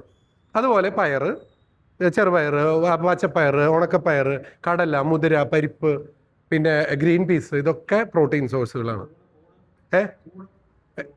കൂണ്, അതെ, മഷ്റൂമാണ്. മഷ്റൂം നല്ലതാണ്. മഷ്റൂമിൽ കാൽഷ്യം ഉണ്ട്. Mushroom is very good. ഇല്ല, 0. മുട്ട എന്ന് പറഞ്ഞു കഴിഞ്ഞാൽ നമ്മൾ വിചാരിക്കുക അതിൽ നിറച്ച് എഗ് യോക്ക് കൊളസ്ട്രോൾ ഭയങ്കരമായിട്ട് കൂട്ടും. നോ, നിങ്ങളൊക്കെ എല്ലാവരും ഇവിടെ ഇരിക്കുന്ന ഇപ്പോൾ ഉള്ള എല്ലാവരും ദിവസം ഒരു മുട്ട കഴിച്ചോ? If you are a non vegetarian കഴിക്കുന്നവരാണെങ്കിൽ എല്ലാവരും ഒരു ദിവസം ഒരു മുട്ട കഴിച്ചോ, അതുകൊണ്ട് ഒരു പ്രശ്നം വരില്ല. നിങ്ങൾക്ക് അഡീഷണൽ ആയിട്ട് പ്രോട്ടീൻ നിങ്ങളുടെ ഭക്ഷണത്തിൽ നിന്ന് കിട്ടണില്ല എന്ന് തോന്നുന്നുണ്ടെങ്കിൽ നിങ്ങൾ അഡീഷണൽ ആയിട്ട് വൈറ്റ് കഴിക്കുക. വെജിറ്റേറിയൻസ് ആണെങ്കിൽ 2-3 നേരമെങ്കിലും പ്രോട്ടീൻ ബേസ്ഡ് ആയിട്ടുള്ള ഡയറ്റ് കഴിക്കണം. ലൈക്ക് നമ്മൾ പാത്രത്തിൻ്റെ ഒരു പകുതിയോളം അല്ലെങ്കിൽ നമ്മൾ പ്രോട്ടീനുള്ള സാധനങ്ങൾ വേണം. അതിൽ നമ്മൾ ഈ പയർ, കടല, മുതിര, പരിപ്പ്, ഗ്രീൻ പീസ്, നമ്മൾ പറയാം. യൂറിക് ആസിഡ് ഉള്ളവരാണെങ്കിൽ ഓക്കെ. യൂറിക് ആസിഡ് ഉള്ളവരാണെങ്കിൽ അതിൽ ചിലതൊക്കെ കഴിക്കാൻ പറ്റുള്ളൂ. യൂറിക് ആസിഡ് എല്ലാവർക്കും ഇല്ലല്ലോ. നമുക്ക് യൂറിക് ആസിഡ് ജനിതകപരമായിട്ട് ഇല്ലാത്തവരാണെങ്കിൽ, നമ്മൾ എക്സസൈസ് എല്ലാ ദിവസവും ചെയ്യുന്നുണ്ടെങ്കിൽ, വെള്ളം നല്ലപോലെ കുടിക്കുന്നുണ്ടെങ്കിൽ, ശരീരത്തിൻ്റെ ഒബേസിറ്റി കുറച്ച് നിർത്തുകയാണെങ്കിൽ നിങ്ങൾക്ക് യൂറിക് ആസിഡ് വരില്ല. ഞാൻ ഗ്യാരണ്ടി. എൻ്റെ യൂറിക് ആസിഡ് ഞാൻ പറഞ്ഞ 95.4 ഉള്ള സമയത്ത് എൻ്റെ യൂറിക് ആസിഡ് 7.3 ആയിരുന്നു. ഞാൻ 1 മാസം കഴിഞ്ഞ് 6 കിലോ വെയിറ്റ് കുറച്ചപ്പോഴേക്കും അത് 4.8 ആയി. ഞാനൊന്നും എത്തിയ, ഞാൻ കഴിച്ചത് പയർ, കടല, മുതിരയാണ്. ഞാൻ കഴിച്ചത് ചിക്കനാണ്. ഞാൻ കഴിച്ച മുട്ടയാണ്. പിന്നെ അങ്ങനെ യൂറിക് ആസിഡ് കുറഞ്ഞ്? ഇല്ല, ക്രിയാറ്റിനും യൂറിക് ആസിഡായിട്ട് ബന്ധമില്ല. ഇത്രയേ ഉള്ളൂ. യൂറിക് ആസിഡ് ജനിതകപരമായിട്ടുള്ളവരിൽ കൂടുതലായിട്ട് ഉണ്ടാവുന്ന പ്രൊഡക്ഷൻ ഉള്ളവരിൽ യൂറിക് ആസിഡിൻ്റെ ക്രിസ്റ്റൽസ് കിഡ്നിയിൽ അടിഞ്ഞുകൂടി കിഡ്നി ഡാമേജ് ഉണ്ടാക്കി ക്രിയാറ്റിനിൻ കൂട്ടാം. നേരെ തിരിച്ച് ക്രിയാറ്റിനിൻ, അതായത് കിഡ്നി ഡാമേജ് ഉള്ളവർക്ക് മൂത്രത്തിൽ കൂടെയാണ് ഈ പറഞ്ഞ യൂറിക് ആസിഡ് പോകുന്നത്. പ്രോപ്പറായിട്ട് മൂത്രം പോകുന്നില്ലെങ്കിൽ അതിൽ യൂറിക് ആസിഡ് കെട്ടി നിൽക്കുകയും യൂറിക് ആസിഡിൻ്റെ അളവ് കൂടുകയും ചെയ്യും. അല്ലാണ്ട് ഡയറക്റ്റ് റിലേഷൻ അല്ല, ഇൻഡയറക്റ്റ് റിലേഷനാണ്. യൂറിക് ആസിഡ് ഉള്ളവരിൽ കിഡ്നിയിൽ അടിഞ്ഞുകൂടി കിഡ്നി ഡാമേജ് ഉണ്ടാക്കി ക്രിയാറ്റിനിൻ കൂടാം. പിന്നെ കിഡ്നി ഡാമേജ് ഉള്ളവർക്ക് മൂത്രം പോവാതെ ശരീരത്തിൽ യൂറിക് ആസിഡിൻ്റെ അളവ് കൂടി യൂറിക് ആസിഡ് കൂടാം. അങ്ങനെയാണ് ആ ബന്ധം. യൂറിക് ആസിഡ് എന്ന് പറഞ്ഞാൽ അത് ഒരു അക്യൂട്ട് ഫേസ് റിയാക്റ്റൻ്റ് ആണ്. നമ്മൾ മനസ്സിലാക്കണം. Uric acid is an acute phase reactant. അതായത് നമ്മുടെ ശരീരം മര്യാദയ്ക്ക് ഓടുന്നില്ല എന്നുള്ളതിൻ്റെ ഒരു ലക്ഷണമാണ് യൂറിക് ആസിഡ്. ഇപ്പം ഞാൻ സാധാരണ കാണാം, ഗൾഫിൽ നിന്ന് വന്നവർ 1 മാസം വന്ന് അല്ലെങ്കിൽ 2 മാസം വന്ന് പോകാൻ നിൽക്കും. പോണേൻ്റെ 2 ദിവസം മുമ്പായിരിക്കും ബ്ലഡ് ടെസ്റ്റ് ചെയ്യുക. അതാണ് ഇവിടുത്തെ രീതി. നമ്മുടെ മലയാളികളെല്ലാവരും അങ്ങനെയാണ്. പോണേൻ്റെ ഞാൻ ചോദിക്കും, എന്നാ പോണേ? നാളെ രാവിലെ ഫ്ലൈറ്റ് ആണ്. അപ്പോഴാണ് യൂറിക് ആസിഡ്, SGOT, SGPT എന്ന് പറയുന്നത് ലിവറിൽ ഫാറ്റ് അടിഞ്ഞാൽ ലിവർ ഫാറ്റിൻ്റെ ആദ്യത്തെ ഒരു SGPT ഇത്തിരി കൂടുതലുണ്ടാവും. ഷുഗർ നോക്കുമ്പോൾ ഒരു പ്രീ ഡയബറ്റീസ്, അതായത് 90നും 126നും ഇടയിലായിരിക്കും ഫാസ്റ്റിംഗ് ഷുഗർ. അതാണ് പ്രീ ഡയബറ്റീസ്, ഭാവിയിലെ ഷുഗർ. ഞാൻ പറയും, നിങ്ങളൊന്നും ചെയ്യണ്ട, നിങ്ങൾക്ക് മരുന്നൊന്നും എഴുതി കൊടുക്കില്ല. ഞാൻ അവരോട് പറയാറുള്ളതാണ് നിങ്ങളോട് ഇപ്പോൾ പറഞ്ഞു തരുന്നത്. അവരോട് പറയാറുള്ള ഒരു കാര്യം മാത്രമാണ് ഞാൻ നിങ്ങളോട് പറഞ്ഞത്. ഇനി ഇതും ക്യാൻസറായിട്ട് എന്താണ് ബന്ധം? നമ്മുടെ ടോപ്പിക്ക് ലൈഫ് സ്റ്റൈലല്ല, ഞാൻ അത് പറയുമ്പോൾ കുറേ പറഞ്ഞു. ഇതും ക്യാൻസറായിട്ടുള്ള ബന്ധം എന്താണെന്ന് വെച്ചാൽ, നമ്മുടെ ശരീരത്തിലുണ്ടാവുന്ന ഫ്രീ റാഡിക്കൽസ് എന്ന് പറഞ്ഞ സാധനമുണ്ട്. അതായത് മനസ്സിലാക്കേണ്ടത്, നമ്മുടെ ശരീരത്തിൽ എപ്പോഴും വെയർ ആൻഡ് ടയർ സംഭവിച്ചിട്ടുണ്ട്. നമ്മുടെ കോശങ്ങളൊക്കെ പതുക്കെ ഒരു കോശത്തിൽ നിന്ന് അടുത്ത കോശം ഉണ്ടാവും. പഴയ കോശങ്ങൾ നശിക്കും, പുതിയ കോശങ്ങൾ ഉണ്ടാവും. പുതിയ കോശങ്ങൾ കൃത്യമായ ഒരു സമയക്രമത്തിലാണ് ഉണ്ടാവുക. അപ്പോൾ ഉദാഹരണത്തിന് 10 മിനിറ്റ് കൊണ്ട് ഉണ്ടാവണ ഒരു കോശം 1 സെക്കൻഡ് കൊണ്ട് ഉണ്ടായാൽ അത് ക്യാൻസറായി. ശരിയല്ലേ? 10 മിനിറ്റ് കൊണ്ട് ഉണ്ടാവണ ഒരു കോശം 1 സെക്കൻഡ് കൊണ്ട് ഉണ്ടായാൽ 10 മിനിറ്റിനുള്ളിൽ എത്ര സെക്കൻഡുകൾ വരും? എത്ര കോശങ്ങൾ ഉണ്ടാവും? അതാണ് ക്യാൻസർ. വളരെ സിമ്പിൾ, വളരെ സിമ്പിൾ. അത്രയും സെല്ലുകൾ ഉണ്ടായി, അപ്പൊ അത്രയും വലിപ്പം വെച്ചു. അത്രയേ ഉള്ളൂ ക്യാൻസർ. അതായത് അതിന്റെ നിയന്ത്രണം നഷ്ടപ്പെടുന്നു, കോശങ്ങളുടെ വിഘടനത്തിന്റെ നിയന്ത്രണം നഷ്ടപ്പെടുന്നു. അത്രയേ ഉള്ളൂ ക്യാൻസർ. അപ്പൊ നമ്മൾ ചെയ്യാവുന്നത് ഈ പറഞ്ഞത് ഞാൻ പറഞ്ഞ ശരീരത്തിലുണ്ടാവുന്ന ഫ്രീ റാഡിക്കൽസ് ശരീരം തന്നെ അതിനെ റിമൂവ് ചെയ്യുന്ന ഏറ്റവും കൂടുതൽ ഫ്രീ റാഡിക്കൽ റിമൂവൽ നടക്കുന്ന സമയം എപ്പോഴാണ്? ഏറ്റവും കൂടുതൽ ഫ്രീ റാഡിക്കൽസ് റിമൂവ് ചെയ്യുന്ന സമയം രാത്രിയിൽ നമ്മൾ ഉറങ്ങുമ്പോഴാണ്. നിർബന്ധമായിട്ടും നമ്മുടെ ഒരു പ്രായത്തിൽ, ഇവിടെ ഇരിക്കുന്നവരുടെ ഒരു പ്രായത്തിൽ 6 മുതൽ 7 മണിക്കൂർ നിർബന്ധമായിട്ട് ഉറങ്ങണം. ഒരു 50+ ഉള്ളവർ അല്ലെങ്കിൽ 60+ ഉള്ളവർ 6 മുതൽ 7 മണിക്കൂർ ഉറങ്ങണം. എൻ്റെ പ്രായം ഒരു 30 മുതൽ 40-45 വരെയുള്ളവർ 7 മുതൽ 8 മണിക്കൂർ ഉറങ്ങണം. നിർബന്ധമാണ്. കാരണം നമ്മുടെ ശരീരത്തിലെ REM എന്ന് പറയുന്ന സ്ലീപ്പ് ഉണ്ട്. REM 2 സ്ലീപ്പ് ഉണ്ട്. REM എന്ന് വെച്ചാൽ ഈ കണ്ണ് അനങ്ങണില്ലേ ഇങ്ങനെ, ഇപ്പൊ കണ്ണ് അനങ്ങണ കണ്ണില്ലേ? നമ്മൾ ഉറങ്ങിക്കിടക്കുമ്പോൾ നമ്മുടെ കണ്ണ്, നമ്മളിപ്പോൾ ചെറിയ കുട്ടികളൊക്കെ ഉറങ്ങുമ്പോൾ നിങ്ങൾ കണ്ടുണ്ടാവും കണ്ണ് ഇങ്ങനെ മൂവ് ചെയ്തുകൊണ്ടിരിക്കുന്നത് കണ്ടോ? ചെറിയ കുട്ടികൾ ഉറങ്ങുമ്പോൾ ശ്രദ്ധിച്ചാൽ മതി, അവരുടെ പീലി ഇതൊക്കെ പോളടഞ്ഞിരിക്കുന്നുണ്ടാവും, പക്ഷെ കണ്ണിങ്ങനെ മൂവ് ചെയ്യുന്നുണ്ടാവും. അതിനെയാണ് REM സ്ലീപ്പ് എന്ന് പറയും. ഈ സമയത്താണ് നമ്മുടെ ശരീരത്തിലെ ഈ പറയുന്ന വെയർ ആൻഡ് ടയർ നടന്നുണ്ടായ ഫ്രീ റാഡിക്കൽസിനെ ശരീരത്തിൻ്റെ ഉള്ളിലുള്ള ആൻറ്റി ഓക്സിഡൻറ്റ് ആയിട്ടുള്ള നമ്മൾ ഈ പറയുന്ന ഫ്രൂട്ട്സിൽ നിന്നും, നമ്മൾ ഈ പറയുന്ന വെജിറ്റബിൾസിൽ നിന്നും, ഈ പറയുന്ന തൈരിൽ നിന്നും, ഈ പറയുന്ന മുട്ടയെന്നും, ഈ പറഞ്ഞ പ്രോട്ടീനിൽ നിന്നും കിട്ടുന്ന എൻസൈമുകളും കെമിക്കൽസും ഉപയോഗിച്ച് അതിനെ നശിപ്പിക്കുന്ന സമയമാണ് ഉറക്കം. പക്ഷെ നമ്മൾ ഉറങ്ങുന്നുണ്ടോ? ഉറങ്ങുന്നുണ്ടോ? ശരിക്കും 7 മണിക്കൂർ 8 മണിക്കൂർ ഉറങ്ങുന്ന എത്ര പേരുണ്ട്? ഉണ്ടോ? ഒരാളുണ്ടോ? ഭാഗ്യം. കുറച്ച് പേരുണ്ട്. അവർക്ക് അല്ല, ടൈം ഇപ്പോൾ ചെറിയ വ്യത്യാസം വരും. ഉറക്കത്തിൽ തന്നെ 2 ടൈപ്പ് ഉറക്കം ഉള്ളവരുണ്ട്. ടൈം അങ്ങനെയൊന്നുമില്ല, 2 ടൈപ്പ് ഉണ്ട്. 2 ടൈപ്പ് ആൾക്കാരുണ്ട്. നേരത്തെ ഉറങ്ങുന്ന ടൈപ്പ് ആൾക്കാരുണ്ട്, ഇത്തിരി വൈകി ഉറങ്ങുന്നവരുണ്ട്.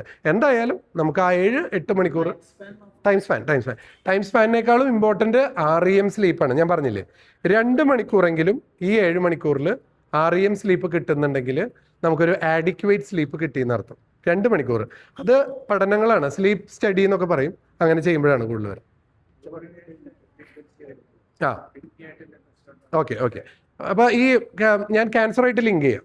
അപ്പോൾ യൂറിനേഷൻ, അപ്പോൾ ആണുങ്ങളാണെങ്കിൽ ആണുങ്ങൾക്ക് എന്തൊക്കെ ലക്ഷണങ്ങളാണ്? സ്ത്രീകളുടെ കുറേ പറഞ്ഞു നമ്മൾ, ബ്ലീഡിങ് പറഞ്ഞു, നമ്മൾ ബ്രസ്റ്റിൻ്റെ സ്വെല്ലിങ് പറഞ്ഞു, വേറെ എവിടെയെങ്കിലും മുഴകൾ വരുന്നുണ്ടെങ്കിൽ എന്ന് പറഞ്ഞു. പിന്നെ സെർവൈക്കൽ ഏരിയയിലാണ് ഒട്ടും ശ്രദ്ധിക്കാത്ത, നമ്മൾ ഗർഭപാത്രം ഇറങ്ങി വരുന്ന പോലെയോ സെർവിക്സ് ഇറങ്ങി വരുന്ന പോലെയോ അങ്ങനെ എന്തെങ്കിലും ഉണ്ടെങ്കിൽ നമ്മൾ ഗൈനക്കോളജിസ്റ്റിനെ കാണിക്കണം. കാരണം മുകളിലുള്ള ഒരു ഗ്രോത്ത് കാരണമായിരിക്കാം ചിലപ്പോൾ അത് ഇറങ്ങി വരുന്നത്. അപ്പോൾ അത് നോക്കിക്കണം. പുരുഷന്മാരിൽ ഏറ്റവും കോമൺ വരുന്ന 2-3 ലക്ഷണങ്ങൾ, ഒന്ന് എന്ന് പറയുന്നത് ഈ യൂറിൻ പ്രശ്നങ്ങളാണ്. 95% യൂറിൻ പ്രശ്നം 50 വയസ്സിന് മീതിയുള്ളവരിൽ കാണുന്നത് ബിനൈൻ പ്രോസ്റ്റാറ്റിക് ഹൈപ്പർപ്ലേഷ്യ ഓർ നമ്മുടെ പ്രോസ്റ്റേറ്റ് ഗ്രന്ഥി വീർമത വരുന്നത് കൊണ്ടാണ്. നമ്മുടെ ശരീരത്തിൽ വയസ്സ് കൂടുന്തോറും നമ്മുടെ ശരീരത്തിലുള്ള ടെസ്റ്റോസ്റ്റിറോൺ ഡൈഹൈഡ്രോ ടെസ്റ്റോസ്റ്റിറോൺ ആയിട്ട് മാറുകയും ഈ ഡൈഹൈഡ്രോ ടെസ്റ്റോസ്റ്റിറോൺ പ്രോസ്റ്റേറ്റ് ഗ്രന്ഥിയുടെ വലിപ്പം കുറച്ച് കൂട്ടുകയും പ്രോസ്റ്റേറ്റിൻ്റെ ഉള്ളിൽ കൂടെ ആയിരിക്കും മൂത്രനാളി കടന്നു പോകണ്ടാവുക. മൂത്രം പോകുന്ന വഴി നാളി പ്രോസ്റ്റേറ്റിൻ്റെ ഉള്ളിൽ. അപ്പോൾ പ്രോസ്റ്റേറ്റ് വലുതാകുമ്പോൾ അത് ഈ മൂത്രനാളീനെ പിടിച്ചമർത്തുകയും മൂത്രസഞ്ചിയുടെ ഉള്ളിൽ മൂത്രം കെട്ടി നിന്ന് ഇടയ്ക്കിടയ്ക്ക് മൂത്രം ഒഴിക്കാൻ തോന്നുകയും ഒഴിച്ചു കഴിഞ്ഞാൽ സംതൃപ്തി കിട്ടാതെ വരികയും അല്ലെങ്കിൽ യൂറിൻ ഇൻഫെക്ഷൻ റിക്കറൻ്റ് ആയിട്ട് വരുന്ന ഒരു പ്രതിഭാസമാണ് ബിനൈൻ ആയിട്ടുള്ള പ്രോസ്റ്റാറ്റിക് ഹൈപ്പർപ്ലേഷ്യ. ഇനി കൂടുതലും മെഡിസിൻ കൊണ്ട് മാറും. പിന്നെ കുറച്ച് ബ്ലാഡർ എക്സസൈസ് എന്നൊക്കെ പറയും. നമ്മൾ എക്സസൈസ് ഉണ്ട്, ഇരുന്നിട്ടും നമ്മൾ എത്ര പ്രാവശ്യം മൂത്രം ഒഴിക്കണു, കിടക്കണ മുമ്പ് 2 പ്രാവശ്യം ഒഴിക്കണം, രാത്രി 8 മണി കഴിഞ്ഞിട്ട് കുറേ വെള്ളം കുടിക്കരുത്, അങ്ങനെ കുറച്ച് കാര്യങ്ങൾ. പിന്നെ മൂത്രം ഒഴിക്കുമ്പോൾ നമ്മൾ ഇരുന്ന് സമയമെടുത്ത് വേണമെങ്കിൽ പത്രമൊക്കെ വായിച്ചിട്ട് ഒഴിച്ചാൽ മതി. Take time. നമ്മൾ നിന്ന് ധൃതിയോടുകൂടി ഒഴിക്കുമ്പോൾ പോവില്ല. അപ്പോൾ പരമാവധി റിട്ടൻഷൻ ഒഴിവാക്കാൻ കുറച്ച് സമയമെടുത്ത് റിലാക്സ് ചെയ്തിട്ട് ഒഴിക്കുക. കാരണം നമ്മളിപ്പോൾ ഒരു പട്ടി നമ്മളെ കടിക്കാൻ വന്നു കഴിഞ്ഞാൽ നമ്മൾ ഓടും, അപ്പോൾ നമ്മൾ മൂത്രം ഒഴിക്കില്ലല്ലോ, ശരിയല്ലേ? കാരണം നമ്മുടെ ശരീരത്തിലുള്ളത് സിമ്പതറ്റിക് സിസ്റ്റമാണ്. നമ്മൾ റിലാക്സ് ചെയ്ത് നമ്മൾ വെറുതെ ഇരിക്കുമ്പോഴാണ് നമുക്ക് മൂത്രം ഒഴിക്കാൻ തോന്നുന്നത്.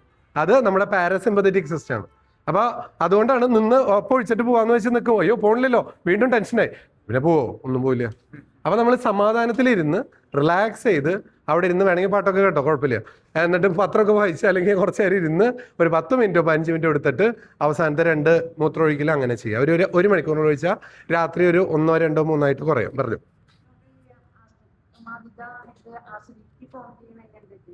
അസിഡിറ്റി എന്ന് പറഞ്ഞാൽ 90% അസിഡിറ്റി ഭക്ഷണ രീതിയായിട്ട് ബന്ധപ്പെട്ടതാണ്.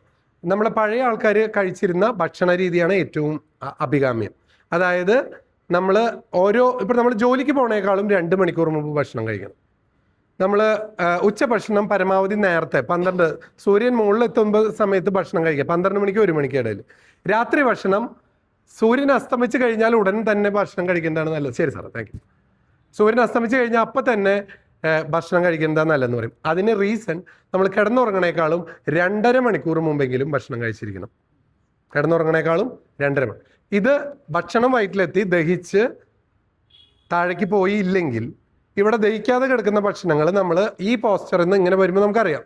ഇങ്ങനെ നിൽക്കുമ്പോൾ നമ്മൾ ഇങ്ങനെ വരുമ്പോൾ ഇവിടെയുള്ള സാധനങ്ങൾ മുകളിലേക്ക് കയറി വരാൻ, ഇവിടെ തൊലി പോവാൻ, അല്ലെങ്കിൽ പുളിച്ച് തേട്ടി വരാൻ, അല്ലെങ്കിൽ വയറ് വന്ന് സ്തംഭിച്ച് നിൽക്കാൻ, അല്ലെങ്കിൽ രാവിലെ എണീക്കുമ്പോൾ വീണ്ടും ഗ്യാസ് വന്ന് ഇവിടെ പോയത് അപ്പം പോയിട്ടുള്ളൂ. അല്ല, പുളിച്ച് തേട്ടാതിരിക്കാനുള്ളതാ പറഞ്ഞത്. നേരത്തെ കഴിക്കുക ഭക്ഷണം. അതിനനുസരിച്ചില്ല. പഴയ ഇപ്പോൾ മുസ്ലിംസ് ആണെങ്കിൽ ഒരു രാത്രിത്തെ നിസ്കാരമൊക്കെ കഴിഞ്ഞ് ഒരു 6:30-7:00 അവർ സ്ഥിരം ഭക്ഷണം കഴിക്കുന്നതാണ് പഴയ രീതി. ക്രിസ്ത്യൻസ് ആണെങ്കിൽ പണ്ട് അവിടെ ഒരു 6:45 ഒരു പ്രാർത്ഥനയുണ്ട്, അത് കഴിഞ്ഞാൽ ഭക്ഷണം കഴിക്കുന്ന രീതി. ഹിന്ദുസ് ആണെങ്കിൽ നാമം കഴിഞ്ഞ് കഴിഞ്ഞാൽ ഇതൊക്കെ നല്ല രീതികളായിരുന്നു, കറക്റ്റ് ടൈമിങ്സ് ആയിരുന്നു അന്ന്. ഇപ്പൊ ഒന്നുമില്ല. ഇപ്പൊ എല്ലാം കഴിഞ്ഞ് 9:30, 10 മണി, 10:30, 11. ചിലര് കഴിക്കോ കഴിച്ചില്ല, അവിടെ നിന്ന് കഴിക്കും, നിന്ന് കഴിക്കും, കിടന്ന് കഴിക്കും. അപ്പൊ എല്ലാ അസിഡിറ്റിയുടെയും ബേസിക് കിടക്കുന്നത് ജീവിതശൈലിയിലാണ്. ഇനി ഞാൻ പറയാൻ പോകുന്നത്, ഇപ്പം നമ്മുടെ വീട്ടിൽ ഒരാൾക്ക് ക്യാൻസർ വന്നു, നമ്മൾ അവസാനത്തെ ഒരു 5 മിനിറ്റ് നമ്മൾ എന്ത് ചെയ്യണം ഇതല്ലേ നമ്മൾ പ്രാക്ടിക്കലി, അല്ലെങ്കിൽ നമ്മുടെ കമ്മ്യൂണിറ്റിയിൽ ക്യാൻസർ വരാതിരിക്കാൻ നമുക്ക് എന്ത് ചെയ്യാം? നമ്മുടെ മനസ്സിലാക്കേണ്ടത് ആസ് ഒരു ഫാമിലിയിൽ അല്ലെങ്കിൽ സൊസൈറ്റിയിലെ ഭാഗമായിട്ട് ക്യാൻസറായിട്ട് ഒരാളെ ഡയഗ്നോസ് ചെയ്ത് കഴിഞ്ഞാൽ ദേ നീഡ് ഇമ്മൻസ് സപ്പോർട്ട്. ഭയങ്കരമായിട്ട് ക്യാൻസർ ഉള്ളവരിൽ 50% മുതൽ 75% വരെ ഡിപ്രഷൻ ഉണ്ട്. അത് സ്റ്റഡീസ് പറയുന്നത് ക്യാൻസർ ഉള്ളവരിൽ 50% മുതൽ 75% വരെ ആ ഫേസിൽ അവർ ഭയങ്കരമായിട്ടുള്ള depression. So they need your presence. നമ്മുടെ ഫാമിലിയിൽ ആർക്കെങ്കിലും വന്നിട്ടുണ്ടെങ്കിൽ അൺലെസ് ഡോക്ടർ ആരും വരരുത്, ഇപ്പോൾ ലൈക്ക് ലുക്കീമിയ പോലെയുള്ള ക്യാൻസറുകൾ, ലിംഫോമ പോലെയുള്ള ആരും വരരുതെന്ന് പറയാത്ത എല്ലാ ക്യാൻസറുകളായി നിങ്ങൾ ചെന്ന് അവരോട് ക്യാൻസറിനെ പറ്റി സംസാരിക്കരുത്, സന്തോഷമുള്ള കുറച്ച് കാര്യങ്ങളെ പറ്റി സംസാരിക്കുക. ഇതൊക്കെ ശരിയാവും, ശരിയാവും, ഇതൊക്കെ ഓക്കെ ആവും എന്നൊക്കെ പറഞ്ഞ് പുറത്തൊക്കെ തട്ടി. അതാണ് നമുക്ക് പ്രാക്ടിക്കലി നമുക്ക് എല്ലാവർക്കും ചെയ്യാവുന്ന ഒരു കാര്യം. 2 എന്ന് പറഞ്ഞു കഴിഞ്ഞാൽ ആ ഫാമിലിയിലുള്ളവരെയും ഈ കാര്യം പറഞ്ഞ് ബോധ്യപ്പെടുത്തണം ഡെഫിനറ്റ്ലി. കാരണം പേഷ്യൻറ്റിനേക്കാളും ഫ്രാൻറ്റിക് ആയിരിക്കും ഫാമിലിയിലുള്ളവർ. അവർ ഭയങ്കര ടെൻഷൻ, അവരുടെ മുഖത്തുള്ള ടെൻഷൻ രോഗിയിൽ ഇരട്ടി ടെൻഷനാവും. അപ്പം നമ്മൾ വീട്ടിലുള്ളവരെയും പറഞ്ഞ് മനസ്സിലാക്കണം നിങ്ങൾ.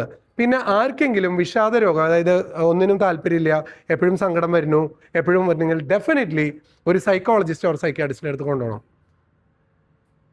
സൈക്യാട്രിസ്റ്റിൻ്റെ അടുത്ത് പോകാനും സൈക്കോളജിസ്റ്റിൻ്റെ അടുത്ത് പോകാനും മടിയൊന്നും വിചാരിക്കരുത്. പോയി അവരോടൊന്ന് സംസാരിച്ച് കഴിയുമ്പോൾ തന്നെ അവർ ഭയങ്കര ഓക്കെ ആവും.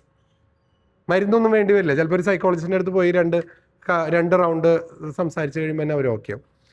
3 അടുത്തത്, നമ്മളൊരു 3 കൊല്ലത്തിലൊരിക്കലെങ്കിലും നമ്മളുടെ കമ്മ്യൂണിറ്റിയിൽ നമ്മളുടെ അവിടെ ഒരു ക്യാൻസർ ഡിറ്റക്ഷൻ 3 കൊല്ലത്തിൽ, ഞാൻ 3 കൊല്ലം പറയാനുള്ളൂ, അത് പ്രാക്ടിക്കലി പോസിബിൾ അല്ലാത്തതുകൊണ്ട് നമ്മുടെ കമ്മ്യൂണിറ്റിയിൽ ഒരു ക്യാൻസർ ഡിറ്റക്ഷൻ ക്യാമ്പ് വയ്ക്കുക, ക്യാൻസറിനെ പറ്റിയുള്ളൊരു അവബോധ ക്ലാസ്സുകൾ വയ്ക്കുക.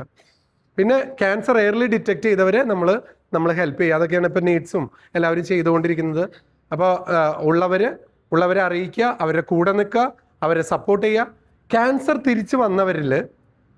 നിന്ന് തിരിച്ചു വന്നവരുടെ ചെറിയ വീഡിയോസ്, നമ്മളിപ്പോൾ ഈ ക്ലാസ്സിൽ ക്യാൻസർ കഴിഞ്ഞ ഒരാളും കൂടി ഇവിടെ മാറി വന്ന ഒരാളുണ്ടായിരുന്നെങ്കിൽ ആളെ കൊണ്ട് നമ്മൾ സംസാരിപ്പിക്കുക. That's a very good thing അല്ലേ? അപ്പോൾ നമുക്ക് മനസ്സിലാവും ഇത് മാറും, ഞാനിതിനെ അതിജീവിച്ചു, നിങ്ങൾക്കും പറ്റും. അതിജീവനം ചെയ്തവരുടെ അനുഭവക്കുറിപ്പുകളും കൂടി ചെയ്യാം. അപ്പോൾ ഇത്രയും നമുക്ക് പ്രാക്ടിക്കലായിട്ട് നമുക്ക് ചെയ്യാൻ പറ്റും. ഇപ്പോൾ നമ്മൾ മനസ്സിലാക്കേണ്ടത്, ഇപ്പോൾ നമ്മുടെ ഗവൺമെൻറ് ആസ്പത്രിയിലുണ്ട് ക്യാൻസർ രോഗവിദഗ്ധരുണ്ട്. ഇപ്പോൾ ഓൾമോസ്റ്റ് ഗവൺമെൻറ് സെറ്റപ്പിലായാലും പ്രൈവറ്റ് സെറ്റപ്പിലായാലും ക്യാൻസർ ഡിറ്റക്ഷൻ ഭയങ്കര ഏർലിയാണ്. പിന്നെ എല്ലാവർക്കും സംശയമുള്ളതാണ്, ഈ ക്യാൻസർ ഡിറ്റക്ട് ചെയ്യാനുള്ള പല ആധുനിക ടെസ്റ്റുകളുണ്ട്, ലൈക്ക് ട്യൂമർ മാർക്കേഴ്സ് എന്ന് പറയും. ബ്ലഡ് നോക്കി എനിക്ക് ഭാവിയിൽ ഒരു ക്യാൻസർ വരാനുള്ള സാധ്യത ഉണ്ടോയെന്ന്. ഇതിന് ശാസ്ത്രീയപരമായിട്ടുള്ള എവിഡൻസ് ഇല്ല. അപൂർവം ചില ക്യാൻസർ മാർക്കേഴ്സ് ഒഴികെ.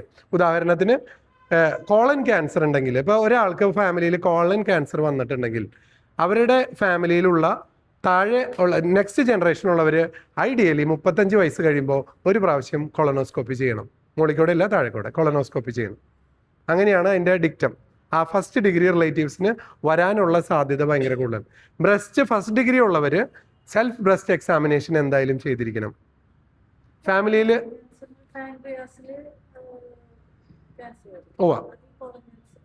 അല്ല, പാങ്ക്രിയാസിൽ വരുന്നത് പാങ്ക്രിയാസിന്റെ ഹെഡ് എന്ന് പറഞ്ഞ വരും.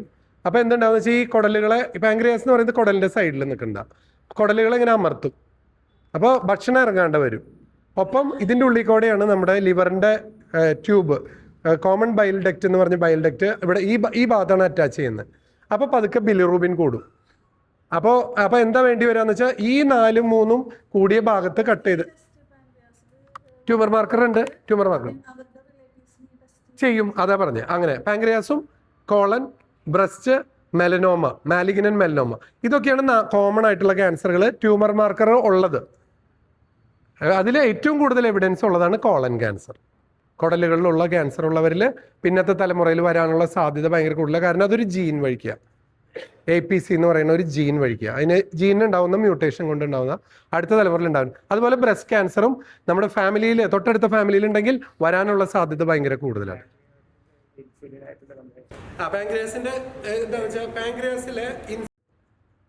മൊത്തം പാങ്ക്രിയാസിൽ ട്യൂമർ ഉണ്ടാവുന്നത് ഒരു ചെറിയ തലയുടെ ഭാഗം. പാങ്ക്രിയാസ് ഇങ്ങനെ നീണ്ടു കിടക്കുന്ന ആഗ്നേയ ഗ്രന്ഥി എന്ന് പറയുന്നത് നീണ്ടു കിടക്കുന്ന, ഇതിലെല്ലാവിടെയായിട്ടാണ് ഇൻസുലിൻ ഉൽപ്പാദിപ്പിക്കുന്നത്.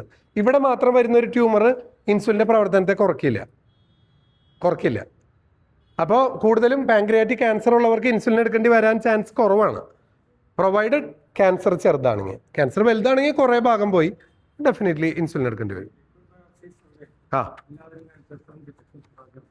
ഇല്ല, അതാ പറഞ്ഞത്. അതിനെപ്പറ്റിയുള്ള സയന്റിഫിക് എവിഡൻസ് കുറവാണ്. ഇതേപോലെയുള്ള ക്യാൻസറുകൾ ചിലതൊക്കെ നമുക്ക് കണ്ടുപിടിക്കാൻ പറ്റും.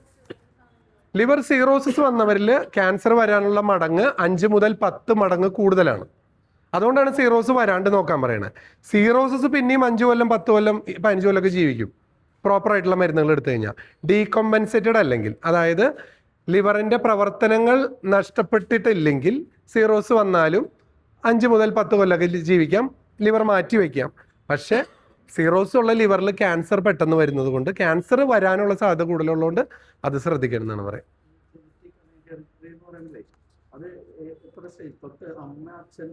കൂടുതലും ഫസ്റ്റ് ഡിഗ്രി, സെക്കൻഡ് ഡിഗ്രി, അതായത് അമ്മ, അച്ഛൻ, ബ്രദേഴ്സ്, സിസ്റ്റേഴ്സ്, അതാണ് ഫസ്റ്റ് ഡിഗ്രി. അവർക്കാണ് ഏറ്റവും കൂടുതൽ.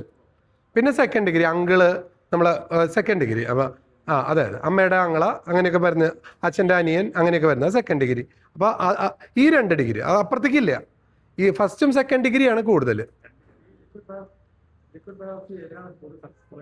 ലിക്വിഡ് ഈ യൂട്രൈൻ മാലിഗ്നൻസീസ്, സർവൈക്കൽ മാലിഗ്നൻസീസ്, അങ്ങനത്തെയൊക്കെയാണ് കൂടുതലും. ലിക്വിഡ് ക്യാൻസർ സെല്ലുകളെ കൊണ്ടുപോകുന്ന ഇതുള്ളിടത്താണ് അത് കൂടുതലും ഉള്ളത്. വെറും ട്രൂ കട്ട് ബയോപ്സി എന്ന് പറയും, നമ്മൾ കട്ട് ചെയ്തിട്ട് എടുക്കുന്ന ട്രൂ കട്ട് ബയോപ്സികൾ, അത് പലതിലും ഉണ്ട്. ഇപ്പൊ സ്കിൻ ആയാലും എടുക്കാം.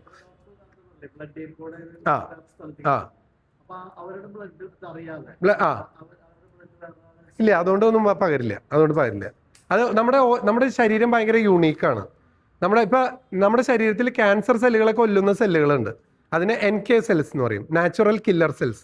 നമ്മുടെ ഉള്ളിൽ കില്ലർ സെൽസ് ഉണ്ട്. ആ കില്ലർ സെൽസ് എന്താണെന്ന് വെച്ചാൽ കില്ലേ ആരെ, വൈറസിനെയും ക്യാൻസറിനെയും. വൈറസ് വന്നാൽ ഇത് ഓടി വരും, വൈറസിനെ കൊല്ലും. ക്യാൻസർ സെല്ല് വന്നാൽ ഇത് ഓടി വരും, ക്യാൻസർ സെല്ലുകളെ കൊല്ലും. അതാണ് NK സെൽസ് എന്ന് പറയും, നാച്ചുറൽ കില്ലർ സെൽസ് എന്ന്. അതാണ് ഇമ്മ്യൂണിറ്റിയുടെ ഒരു ഭാഗം. പിന്നെ T സെൽസ് ഉണ്ട്, T സെൽ, അതും ഇമ്മ്യൂണിറ്റിയുടെ ഭാഗം. B സെൽസ്, ആൻറ്റിബോഡി ഉണ്ടാക്കുന്ന B സെൽ, ഇതെല്ലാം കൂടിയിട്ടാണ് ഇമ്മ്യൂണിറ്റി. അപ്പോൾ ഇമ്മ്യൂണിറ്റി ഉള്ളവർക്ക് ക്യാൻസർ വരാനുള്ള സാധ്യത കുറവായിരിക്കും. തൊണ്ടയിലെ ക്യാൻസർ അത്ര ഇല്ല. കൂടുതലും മൂക്ക്, തൊണ്ടയുള്ളത് കൂടുതലും ഒക്യുപ്പേഷൻ വൈസാണ് വരാം. ഈ ഭാഗത്തൊക്കെ വരുന്ന ഈ ആശാരിപ്പണി ചെയ്യുന്നവർ ഈ ചില മഹാഗണി പോലെയുള്ള ചില ഡസ്റ്റ് അടിച്ചു കഴിയുമ്പോൾ ഈ ഭാഗത്തൊക്കെ വരും. എല്ലാത്തിനും ഞാൻ പറഞ്ഞ ബേസ് എല്ലാ ക്യാൻസറിൻ്റെയും ജെനറ്റിക്സ് തന്നെയാണ്. ഇല്ല, ബന്ധമില്ല. അലർജിയായിട്ട് 0, അലർജിയായിട്ട് യാതൊരു ബന്ധമില്ല. ഫാറ്റി, അതായത് വരാം. എങ്ങനെ വരുന്നതെന്ന് വെച്ചാൽ ആദ്യം ഫാറ്റി ലിവർ, രണ്ടാമത്തെ സ്റ്റേജിൽ ഫാറ്റി ലിവർ വിത്ത് ലിവറിന്ന് എൻസൈം കൂടുതൽ SGPT ഒക്കെ പറഞ്ഞില്ലേ കൂടി. മൂന്നാമത്തെ സ്റ്റേജിൽ സ്റ്റേജ് 3 ഫൈബ്രോസ് വരും, ലിവർ സീറോസ് ആവാൻ പോണു. പിന്നത്തെ സ്റ്റേജിൽ ഫൈബ്രോസിസ് നല്ലോണം വന്നു, സീറോസിസ് ആയി, പിന്നെ സീറോസ് മാറി ക്യാൻസർ ആവും. ഇത്രയും കഴിഞ്ഞിട്ട് വേണം. അപ്പോൾ ഫാറ്റി ലിവർ വരാതെ നോക്കാം, അതിനുള്ള കാര്യങ്ങളാണ് ഇപ്പോൾ പറഞ്ഞു തന്നെ. ആ അപ്പോൾ അത് ഈ ലിവർ സീറോസ് വന്നിട്ട് പിന്നെ അത് വന്നു.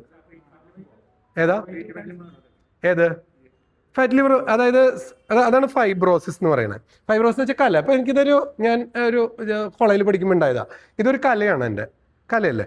കല എന്ന് പറഞ്ഞാൽ ഫൈബ്രോസിസ്, ഫൈബ്രസ് ടിഷ്യൂ എന്ന് പറയും. നമ്മൾ മുറിഞ്ഞു കഴിയുമ്പോൾ അവിടെ ഇങ്ങനെ ഒരു കല പോലെ വരില്ലേ, ഇതുപോലെ ലിവറിൽ ഉണ്ടാവുന്ന കലകൾ വരുമ്പോൾ കലകൾ വന്ന് ചുരുങ്ങും, ലിവറിന് പ്രവർത്തനം നഷ്ടപ്പെടും. അതാണ് സീറോസിസ്. സീറസ് എന്നുള്ള വാക്കിൻ്റെ അർത്ഥം കലയുള്ളത്, അല്ലെങ്കിൽ ചുരുങ്ങിയത്, അല്ലെങ്കിൽ ഫൈബ്രസ് ടിഷ്യൂ എന്നൊക്കെ അർത്ഥം. സ്കിറസ് എന്നുള്ള വാക്ക്. അപ്പോൾ അതിൽ നിന്നാണ് സീറോസിസ് വന്നത്. അപ്പോൾ അതിൻ്റെ അർത്ഥം ലിവർ നല്ല, നമ്മൾ ഈ കോഴിയുടെയൊക്കെ ലിവർ കണ്ടില്ലേ, പ്ലിങ് പ്ലിങ് പ്ലിങ്, അത് മാറി ടക് ടക് കട്ടിയായി, അതാണ് സീറോസിസ്. അപ്പോൾ ആ ലിവർ വർക്ക് ചെയ്യണില്ല, ഒരു മരക്കട്ടി പോലെ ഫൈബ്രോസ് വന്നിട്ട് ഉണ്ട്. ഡെഫിനറ്റ്ലി ഞാൻ പറയുകയാണെങ്കിൽ അത് 26 വയസ്സിന് ഇത് പെനൈൽ ക്യാൻസർ, ആണുങ്ങളിലാണെങ്കിൽ പെനൈൽ ക്യാൻസർ ഇത് തന്നെയാണ്. അതായത് സെർവൈക്കൽ ക്യാൻസർ ഉണ്ടാകുന്ന സെയിം സാധനം തന്നെയാണ് ആണുങ്ങളിലെ പെനിസിൽ ക്യാൻസർ ഉണ്ടാകുന്നത്. അപ്പോൾ ഇതിന് രണ്ടിനും ഈ വാക്സിനാണ്. അപ്പോൾ 26 വയസ്സിന് മുകളിലുള്ള എല്ലാ സ്ത്രീകളും ശരിക്കും ആ വാക്സിൻ എടുത്തിരിക്കേണ്ടതാണ്. അത് കഴിഞ്ഞിട്ടായാലും ക്യാൻസർ വരാൻ സാധ്യതയുള്ളവർ, ഇമ്മ്യൂണിറ്റി കുറവുള്ളവർ, ബാക്കിയുള്ളവരാണെങ്കിലും എടുക്കുന്നത് നല്ലതാണ്, അഭികാമ്യമാണ്. 26 വയസ്സിന് താഴെയുള്ള എല്ലാ സ്ത്രീകളും, അതായത് ഫെർട്ടൈൽ പീരീഡിൽ വരുന്ന എല്ലാവർക്കും അതെടുക്കേണ്ടതാണ്. അതൊക്കെ നിങ്ങൾക്ക് കോമൺ ആയിട്ട് നിങ്ങളുടെ കമ്മ്യൂണിറ്റിയിലൊക്കെ 26 വയസ്സുള്ള കുട്ടികൾക്കൊക്കെ എല്ലാവർക്കും എടുക്കാം. ഇപ്പോൾ ക്യാമ്പുകൾ ചെയ്യുന്നുണ്ട്. ഇപ്പോൾ പുല്ലൂർ മിഷൻ ഹോസ്പിറ്റലിൽ ഒരെണ്ണം ചെയ്തു. ഇനിയും അങ്ങനത്തെ ക്യാമ്പുകൾ കൂടുതലായിട്ട് വരും. ഗവൺമെൻറ് ഇനീഷ്യേറ്റീവ് എടുത്തിട്ടുണ്ട്. അതല്ല വരും. ഓക്കെ ചെയ്തില്ല. അപ്പം അതിൽ ഹെപ്പറ്റൈറ്റിസ് ബി വാക്സിൻ പ്രിവെൻറ്റീവാണ്, ക്യാൻസർ വരാതിരിക്കും. കാരണം hepatitis B is a virus, ലിവറിനെ ബാധിച്ച് സീറോസ് ഉണ്ടാക്കിയിട്ട് അത് ക്യാൻസറായിട്ട് മാറാവുന്നതാണ് ഹെപ്പറ്റൈറ്റിസ്. രണ്ട് HPV, ഈ ഹ്യൂമൻ പാപ്പിലോമ വൈറസ് എന്ന് പറഞ്ഞത് സ്ത്രീകളിൽ സർവൈക്കൽ ക്യാൻസറും പുരുഷന്മാരിൽ പെനൈൽ ക്യാൻസറും ഉണ്ടാകും. അതിന് പ്രിവെൻറ്റ് ചെയ്യാവുന്ന വാക്സിൻ. ഇതാണ് കോമൺ ആയിട്ടുള്ള വാക്സിൻ പ്രിവെൻറ്റബിൾ, ഈ ക്യാൻസർ പ്രിവെൻറ്റ് ചെയ്യുന്ന വാക്സിൻസ്. ലിവർ മാറുന്നത് എന്തുകൊണ്ടാണെന്ന് വെച്ചാൽ നമ്മുടെ ലൈഫ് സ്റ്റൈലും നമ്മുടെ ഷുഗർ കൺട്രോൾ ആവാതെ, തടി കൺട്രോൾ ആവാതെ വരുന്നതുകൊണ്ടാണ്. അപ്പോൾ നമ്മൾക്ക് stage fatty liver grade 4 fatty liver ആയാൽ പോലും റിവേഴ്സിബിൾ ആണ്. പക്ഷെ ഫൈബ്രോസ് ഉണ്ടാവരുത്, കല വരരുത്. കല വന്നാൽ സ്റ്റേജ് 3, 4 ഒക്കെ എത്തിക്കഴിഞ്ഞാൽ റിവേഴ്സിബിൾ അല്ല. സ്റ്റേജ് 1 to ഫൈബ്രോസ് റിവേഴ്സിബിൾ ആണ്. അതിനുള്ള മരുന്നുകളും ഉണ്ട്.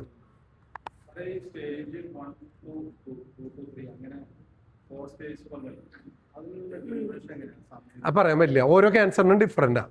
അതാണ് പ്രശ്നം. ഇപ്പം ലങ് ക്യാൻസർ ഞാൻ കാണുന്ന ഓൾമോസ്റ്റ് എല്ലാ കേസും സ്റ്റേജ് 4 ആണ്. ഹാർട്ടിൽ ക്യാൻസർ കുറവാണ്, ചില ആളുകൾക്ക് ഉണ്ടാവും. ചില ആളുകൾക്ക് ഹാർട്ടിന്റെ ലെഫ്റ്റ് ഏട്രിയൽ മിക്സോം, അതും പ്രശ്നമുള്ളതല്ല, എടുത്ത് കളയാം, നമുക്ക് ഓപ്പറേഷൻ ചെയ്ത് ശരിയാക്കാം. മെഡിക്കേ അവൾക്കൊരു കൈയടി കൊടുക്കാം, അവളൊന്ന് മെഡിക്കായിട്ട് ചോദിച്ചതല്ലേ. Very good.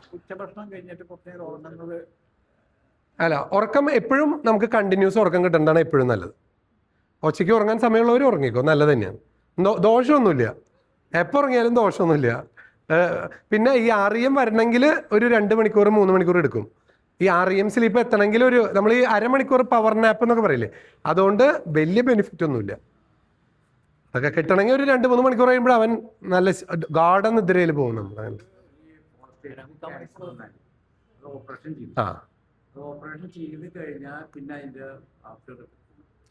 പ്രോസ്റ്റേറ്റ് എന്ന് വെച്ചാലേ, പ്രോസ്റ്റേറ്റ് ആ മൂത്രനാളിയുടെ ചുറ്റുമല്ലേ.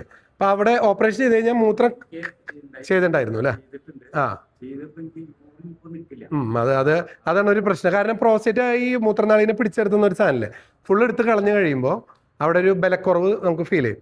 ഇതിനൊരു എക്സസൈസ് ഉണ്ട്, ദാറ്റ്സ് കോൾഡ് കീഗൽസ് എക്സസൈസ്. വളരെ ഗുണം കിട്ടിയില്ല, അത് ചെയ്യണ്ടാവും. അത് എല്ലാ ദിവസവും കാലും ഇങ്ങനെ മടക്കി വെച്ച് നമ്മൾ മൂത്രം മുട്ടുമ്പോൾ നമ്മൾ മുള്ളില്ലേ, അതിൻ്റെ ഓപ്പോസിറ്റ്. നമ്മളൊരു വണ്ടിയിൽ ഇരിക്കുമ്പോൾ നമുക്ക് മൂത്രം ഒഴിക്കാൻ പറ്റാണ്ട് വരുമ്പോൾ നമ്മൾ മൂത്രത്തെ പിടിച്ച് നിർത്തില്ലേ, ഇത് അതുപോലെ എല്ലാ ഉള്ളിലേക്ക് ഇങ്ങനെ വലിക്കുക. നമ്മൾ വലിക്കുമ്പോൾ എന്തുണ്ടാവുന്ന വെച്ചാൽ ഈ മൂത്രനാളിയുടെ ചുറ്റുള്ള ഫണ്ടല്ലേ. അപ്പോൾ അത് സർജറി, അങ്ങനെ ക്യാൻസർ ആകുമ്പോൾ അവർ മൊത്തം എടുത്ത് കളയും. അപ്പോൾ അത് ക്യാൻസറിൻ്റെ സർജറിയുടെ ഒരു സൈഡ് എഫക്റ്റാണ്. ചെക്കപ്പ് ചെയ്യണം. PSA എന്നൊരു ട്യൂമർ മാർക്കറും കൂടിയാണ്. നമ്മൾ നേരത്തെ ട്യൂമർ മാർക്കർ എന്ന് പറഞ്ഞില്ലേ, PSA ക്രമാതീതമായിട്ട് കൂടും പ്രോസ്റ്റേറ്റ് ക്യാൻസറിൽ. 500, 1000, 10,000 അങ്ങനെയൊക്കെ കൂടും.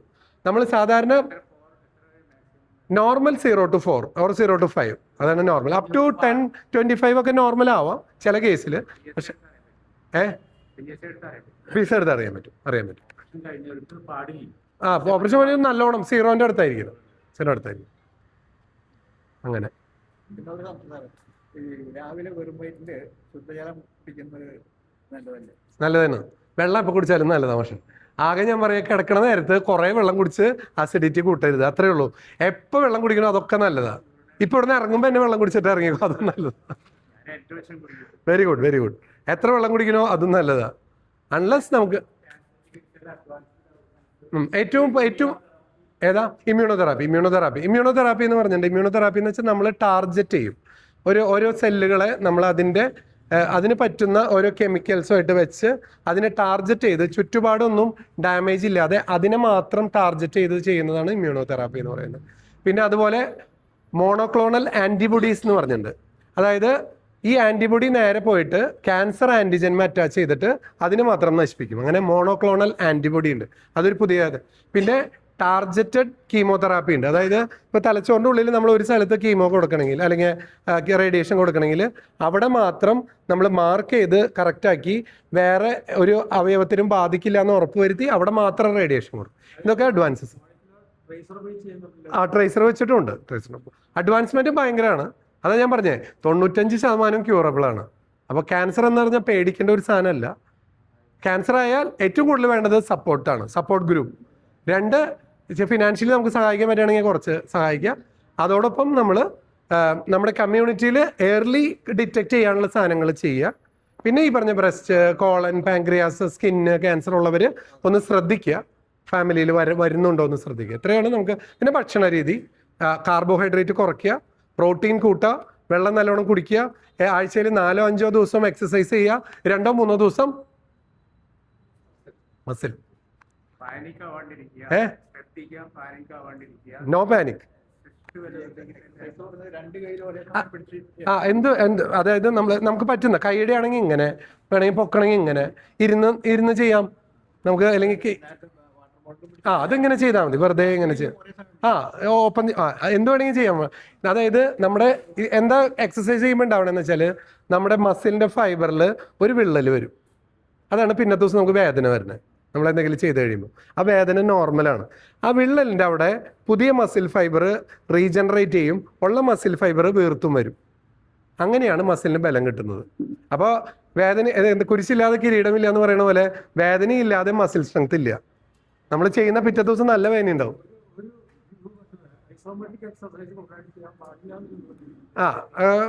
പക്ഷെ ഈ റെസിസ്റ്റൻസ് കൂടണമെങ്കിൽ ഐസോമെട്രിക് തന്നെ ചെയ്യണം.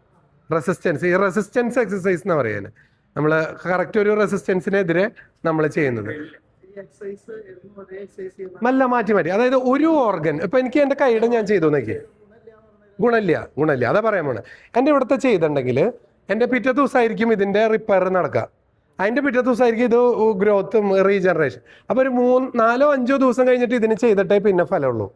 അപ്പോൾ ഒരു ദിവസം കൈയുടെ ചെയ്തിട്ടുണ്ടെങ്കിൽ പിന്നെ ദിവസം കാലിൻ്റെ ചെയ്യാം, പിന്നെ ദിവസം പുറത്തിൻ്റെയും കഴുത്തിൻ്റെയും ബാക്കിൻ്റെയും ചെയ്യാം. അങ്ങനെ മാറ്റി ചെയ്യാം. അപ്പോൾ എല്ലാവരുടെയും ഡെയിലി മാറ്റി ചെയ്യാം. ഏറ്റവും നല്ലത് ഒരേ എക്സസൈസ് എല്ലാ ദിവസവും ഒരുപോലെ ചെയ്യാതിരിക്കുന്നതാണ്. ഒരു കൈയുടെയും തലയുടെയും കഴുത്തിൻ്റെയും മാത്രം ഒരു ദിവസം ചെയ്യുക, പിന്നെ ദിവസം കാലിൻ്റെയും ബാക്കിൻ്റെയും ചെയ്യുക. അങ്ങനെ അത് കിട്ടും. അത് പഴയ ആൾക്കാരല്ലേ ICUവിൽ കിടക്കുന്ന. അതെ നല്ല കാര്യം. അപ്പൊ കണ്ടിന്യൂ ചെയ്തോട്ടെ.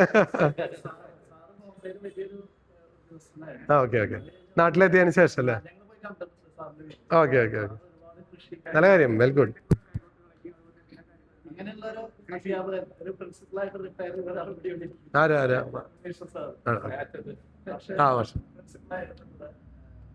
നല്ല കാര്യം. ഇവരൊക്കെ നമുക്ക് മാതൃകളാണ്. ആഴ്ചയിൽ ഒരു ദിവസമെങ്കിലും നമ്മുടെ പറമ്പിലേക്ക് ഇറങ്ങുക. അത്രയെങ്കിലും ഞാൻ പറയണം. ഒരു ദിവസമെങ്കിലും എല്ലാ ദിവസവും പറ്റുമെങ്കിൽ 10 മണിക്കും 2 മണിക്കും ഇടയിൽ 10 മിനിറ്റ് വെയിൽ കൊള്ളാം. ഒന്നും വേണ്ട, തൊട്ടടുത്ത് എന്തെങ്കിലും ആവശ്യത്തിന് പോകണമെങ്കിൽ നമ്മുടെ ബൈക്കോ കാറോ എടുക്കാതെ കാൽനടയായിട്ട് പോവാം. 10 മിനിറ്റ് മതി. 10 മിനിറ്റ് 15 മിനിറ്റ് നമുക്ക് എന്തെങ്കിലും ആവശ്യത്തിന്. ഇപ്പോൾ എന്തെങ്കിലും തൊട്ടടുത്ത് പോകണം. മാഷ്. അതെ മാഷിന്റെ കുറച്ച് വിറ്റാമിൻ ഡി എനിക്ക് തരുമെന്ന് ചോദിക്കണമെന്നുണ്ട്. ഇല്ല 10 മിനിറ്റ് 10-15 മിനിറ്റ് കൊണ്ടൊന്നും സൂര്യാഘാതം വരില്ല. 10-11 മണി സമയത്തൊന്നും അത്ര വലിയ ഇതില്ല. പിന്നെ അവര് മുന്നറിയിപ്പ് തരും, ആ ദിവസങ്ങളിൽ പുറത്തിറങ്ങരുതെന്നൊക്കെ. ആ ദിവസങ്ങളിൽ ഒഴിവാക്കുക. റെഗുലർ ആയിട്ട് അതിന്റെ ഇടയിൽ ഒരു 10 മിനിറ്റ് അല്ലേ, 10 മിനിറ്റ് പോയതുകൊണ്ട് കുഴപ്പമൊന്നും വരില്ല. ഡെന്റിസ്റ്റിനെ കാണാൻ പോയിരുന്നു ഗവൺമെന്റ് ഹോസ്പിറ്റലിൽ. അപ്പൊ എന്റെ പല്ലുകളൊക്കെ എങ്ങനെ വളരെ സാമ്പമായിട്ട് അപ്പൊ ഈ പല്ല് ചെറുതൊക്കെ കൂട്ടിക്കടിക്കാറ്. കൂട്ടിക്കടിക്കാൻ 2 ദിവസം കഴിയുമ്പോൾ അത് കുറവാറ്. ഇത് എഴുതി വെച്ചിട്ടുണ്ട്, ഇത്തരം പല്ലുകൾ ഭാവിയിൽ ക്യാൻസർ ആയി. അതെ ഒരു കാര്യം പറഞ്ഞതേ, അതായത് ഒരു സ്ഥലത്ത് കോമൺ ആയിട്ട് ഒരു ഇഞ്ചുറി കുറേ പ്രാവശ്യം വരുന്നുണ്ടെങ്കിൽ അവിടെ ക്യാൻസർ വരാനുള്ള സാധ്യത. അതാണ് ഇപ്പൊ പറഞ്ഞത്. പ്രത്യേകിച്ച് പല്ല്, നമ്മുടെ ഒരു പല്ല് കവിളുമ്മ എപ്പോഴും ടച്ച് ചെയ്യണമെന്നൊക്കെ, അല്ലെങ്കിൽ നാവുമ്മ ടച്ച് ചെയ്ത് നാവുമ്മ ഒരു മുറിവുണ്ടായി, ആ മുറിവ് ഉണങ്ങാതെ പല്ല് ടച്ച് ചെയ്തുകൊണ്ടിരിക്കണമെങ്കിൽ പല്ല് രാഗി അല്ലെങ്കിൽ ക്യാപ്പ് ഇട്ടിട്ട് അതിനെ രക്ഷിക്കണം. കാരണം അവിടെ ആ ഉള്ളിൽ നടക്കുന്ന റീജനറേറ്റീവ് പ്രക്രിയയുടെ ഇടയിൽ ചില സെല്ലുകൾ ക്യാൻസറസ് ആയിട്ട് മാറാനുള്ള സാധ്യത ഉണ്ടാവും. അതാണ് ആ പറഞ്ഞതിൻ്റെ അർത്ഥം. അല്ല, അവർ പറയും ചിലർ രാഗി കളയും, ചിലർ ക്യാപ്പിടും, ചിലർ. അപ്പൊ അതിന് ടച്ച് ഒഴിവാക്കാം. ടച്ച് ഒഴിവാക്കി കഴിഞ്ഞാൽ ആ അൾസർ ഭാവിയിൽ ക്യാൻസർ ആയി മാറുന്നത് തടയാൻ പറ്റും. ഉണങ്ങാതെയുള്ള അൾസറുകൾ ഉണ്ടെങ്കിൽ ക്യാൻസർ ആയിട്ട് മാറാം. അത് പിന്നെ പാൻ യൂസ്. എനിക്ക് 2 പേഷ്യൻസ് ഉണ്ടായിരുന്നു. ഒരാളൊരു ലോറി ഡ്രൈവർ ആയിരുന്നു, ഒരു ഇൻട്രസ്റ്റേറ്റ് ആള്. ഇവിടെ ഒരു വായിൽ ചെറിയൊരു പാടായിട്ട് പാട് വന്നു, ബയോപ്സി ചെയ്തു, ക്യാൻസറായി. RCC പോയി, ഒരു പ്രാവശ്യം സർജറി കഴിഞ്ഞു, തിരിച്ചു വന്നു. 34 വയസ്സുണ്ടായുള്ളൂ. പിന്നെ തിരിച്ചു വന്നു, ആൾക്ക് റിക്കവർ ചെയ്തു ക്യാൻസർ. പിന്നത്തെ കുറച്ചധികം ഭാഗം റിമൂവ് ചെയ്തു, എന്നിട്ട് അത് വീണ്ടും റിക്കവർ ചെയ്തു. അതിന് 35-36 വയസ്സിൽ മരിച്ചു. അതൊരു റയർ കേസ്. അപ്പൊ വായിൽ വെക്കുന്നത് സിഗരറ്റ് സ്മോക്കിംഗ്, ഞാൻ സ്മോക്കിങ്ങും ആൽക്കഹോളൊന്നും പ്രത്യേകിച്ച് എടുത്ത് പറഞ്ഞില്ല, ഇതൊക്കെ കാർസിനോജൻസ് ആണ്. Smoking is very much into cancer. അതെ ഉണങ്ങി കുഴപ്പമില്ല. തമ്പാക്ക് വരും. തമ്പാക്ക് തന്നെയാണ് ആളങ്ങനെ യൂസ് ചെയ്തിരുന്നത്. അപ്പൊ ഓക്കെ, കുറെ ഒരുവിധം ധാരണകളൊക്കെ കിട്ടിയെന്നായിരിക്കുന്നു. അപ്പോൾ ഇത് നമ്മൾ വീഡിയോ റെക്കോർഡ് ചെയ്യുന്നുണ്ട്. അപ്പോൾ ഇത് റെക്കോർഡ് ചെയ്യുന്നത് എന്തിനാണെന്ന് വെച്ചാൽ നിങ്ങൾക്ക് എല്ലാവർക്കും എത്തിക്കാൻ വേണ്ടി. ഒരു ക്ലാസ് എടുക്കണമെങ്കിൽ നമുക്ക് എല്ലാവർക്കും എത്തിക്കാൻ പറ്റിയാൽ നല്ലതല്ലേ. അപ്പോൾ ഞാൻ നമ്മുടെ നീഡ്സിനും ബാക്കി അസോസിയേഷൻ്റെ ആരെങ്കിലും ഉണ്ടെങ്കിൽ അവർക്ക് അയച്ചു തരാം. നിങ്ങളുടെ പരമാവധി ഗ്രൂപ്പുകളിൽ ഷെയർ ചെയ്യുക. So that this will be A ഒരു സോഷ്യൽ ആക്റ്റും കൂടിയാവും. നമ്മളിത് ബാക്കി എല്ലാവർക്കും എത്തിക്കാനും ഇത് എല്ലാവരും ചെയ്യാനും ഭാവിയിൽ നമ്മുടെ ഗ്രൂപ്പുകളിൽ ഈ കാര്യങ്ങളൊക്കെ ഡിസ്കസ് ചെയ്യാനും നല്ല മാറ്റങ്ങൾ ഉണ്ടാക്കാനും ഫലം കിട്ടാൻ വേണ്ടിയിട്ടാണ്. അപ്പോൾ ഓക്കെ, അപ്പോൾ thank you for the patient listening. Thank you.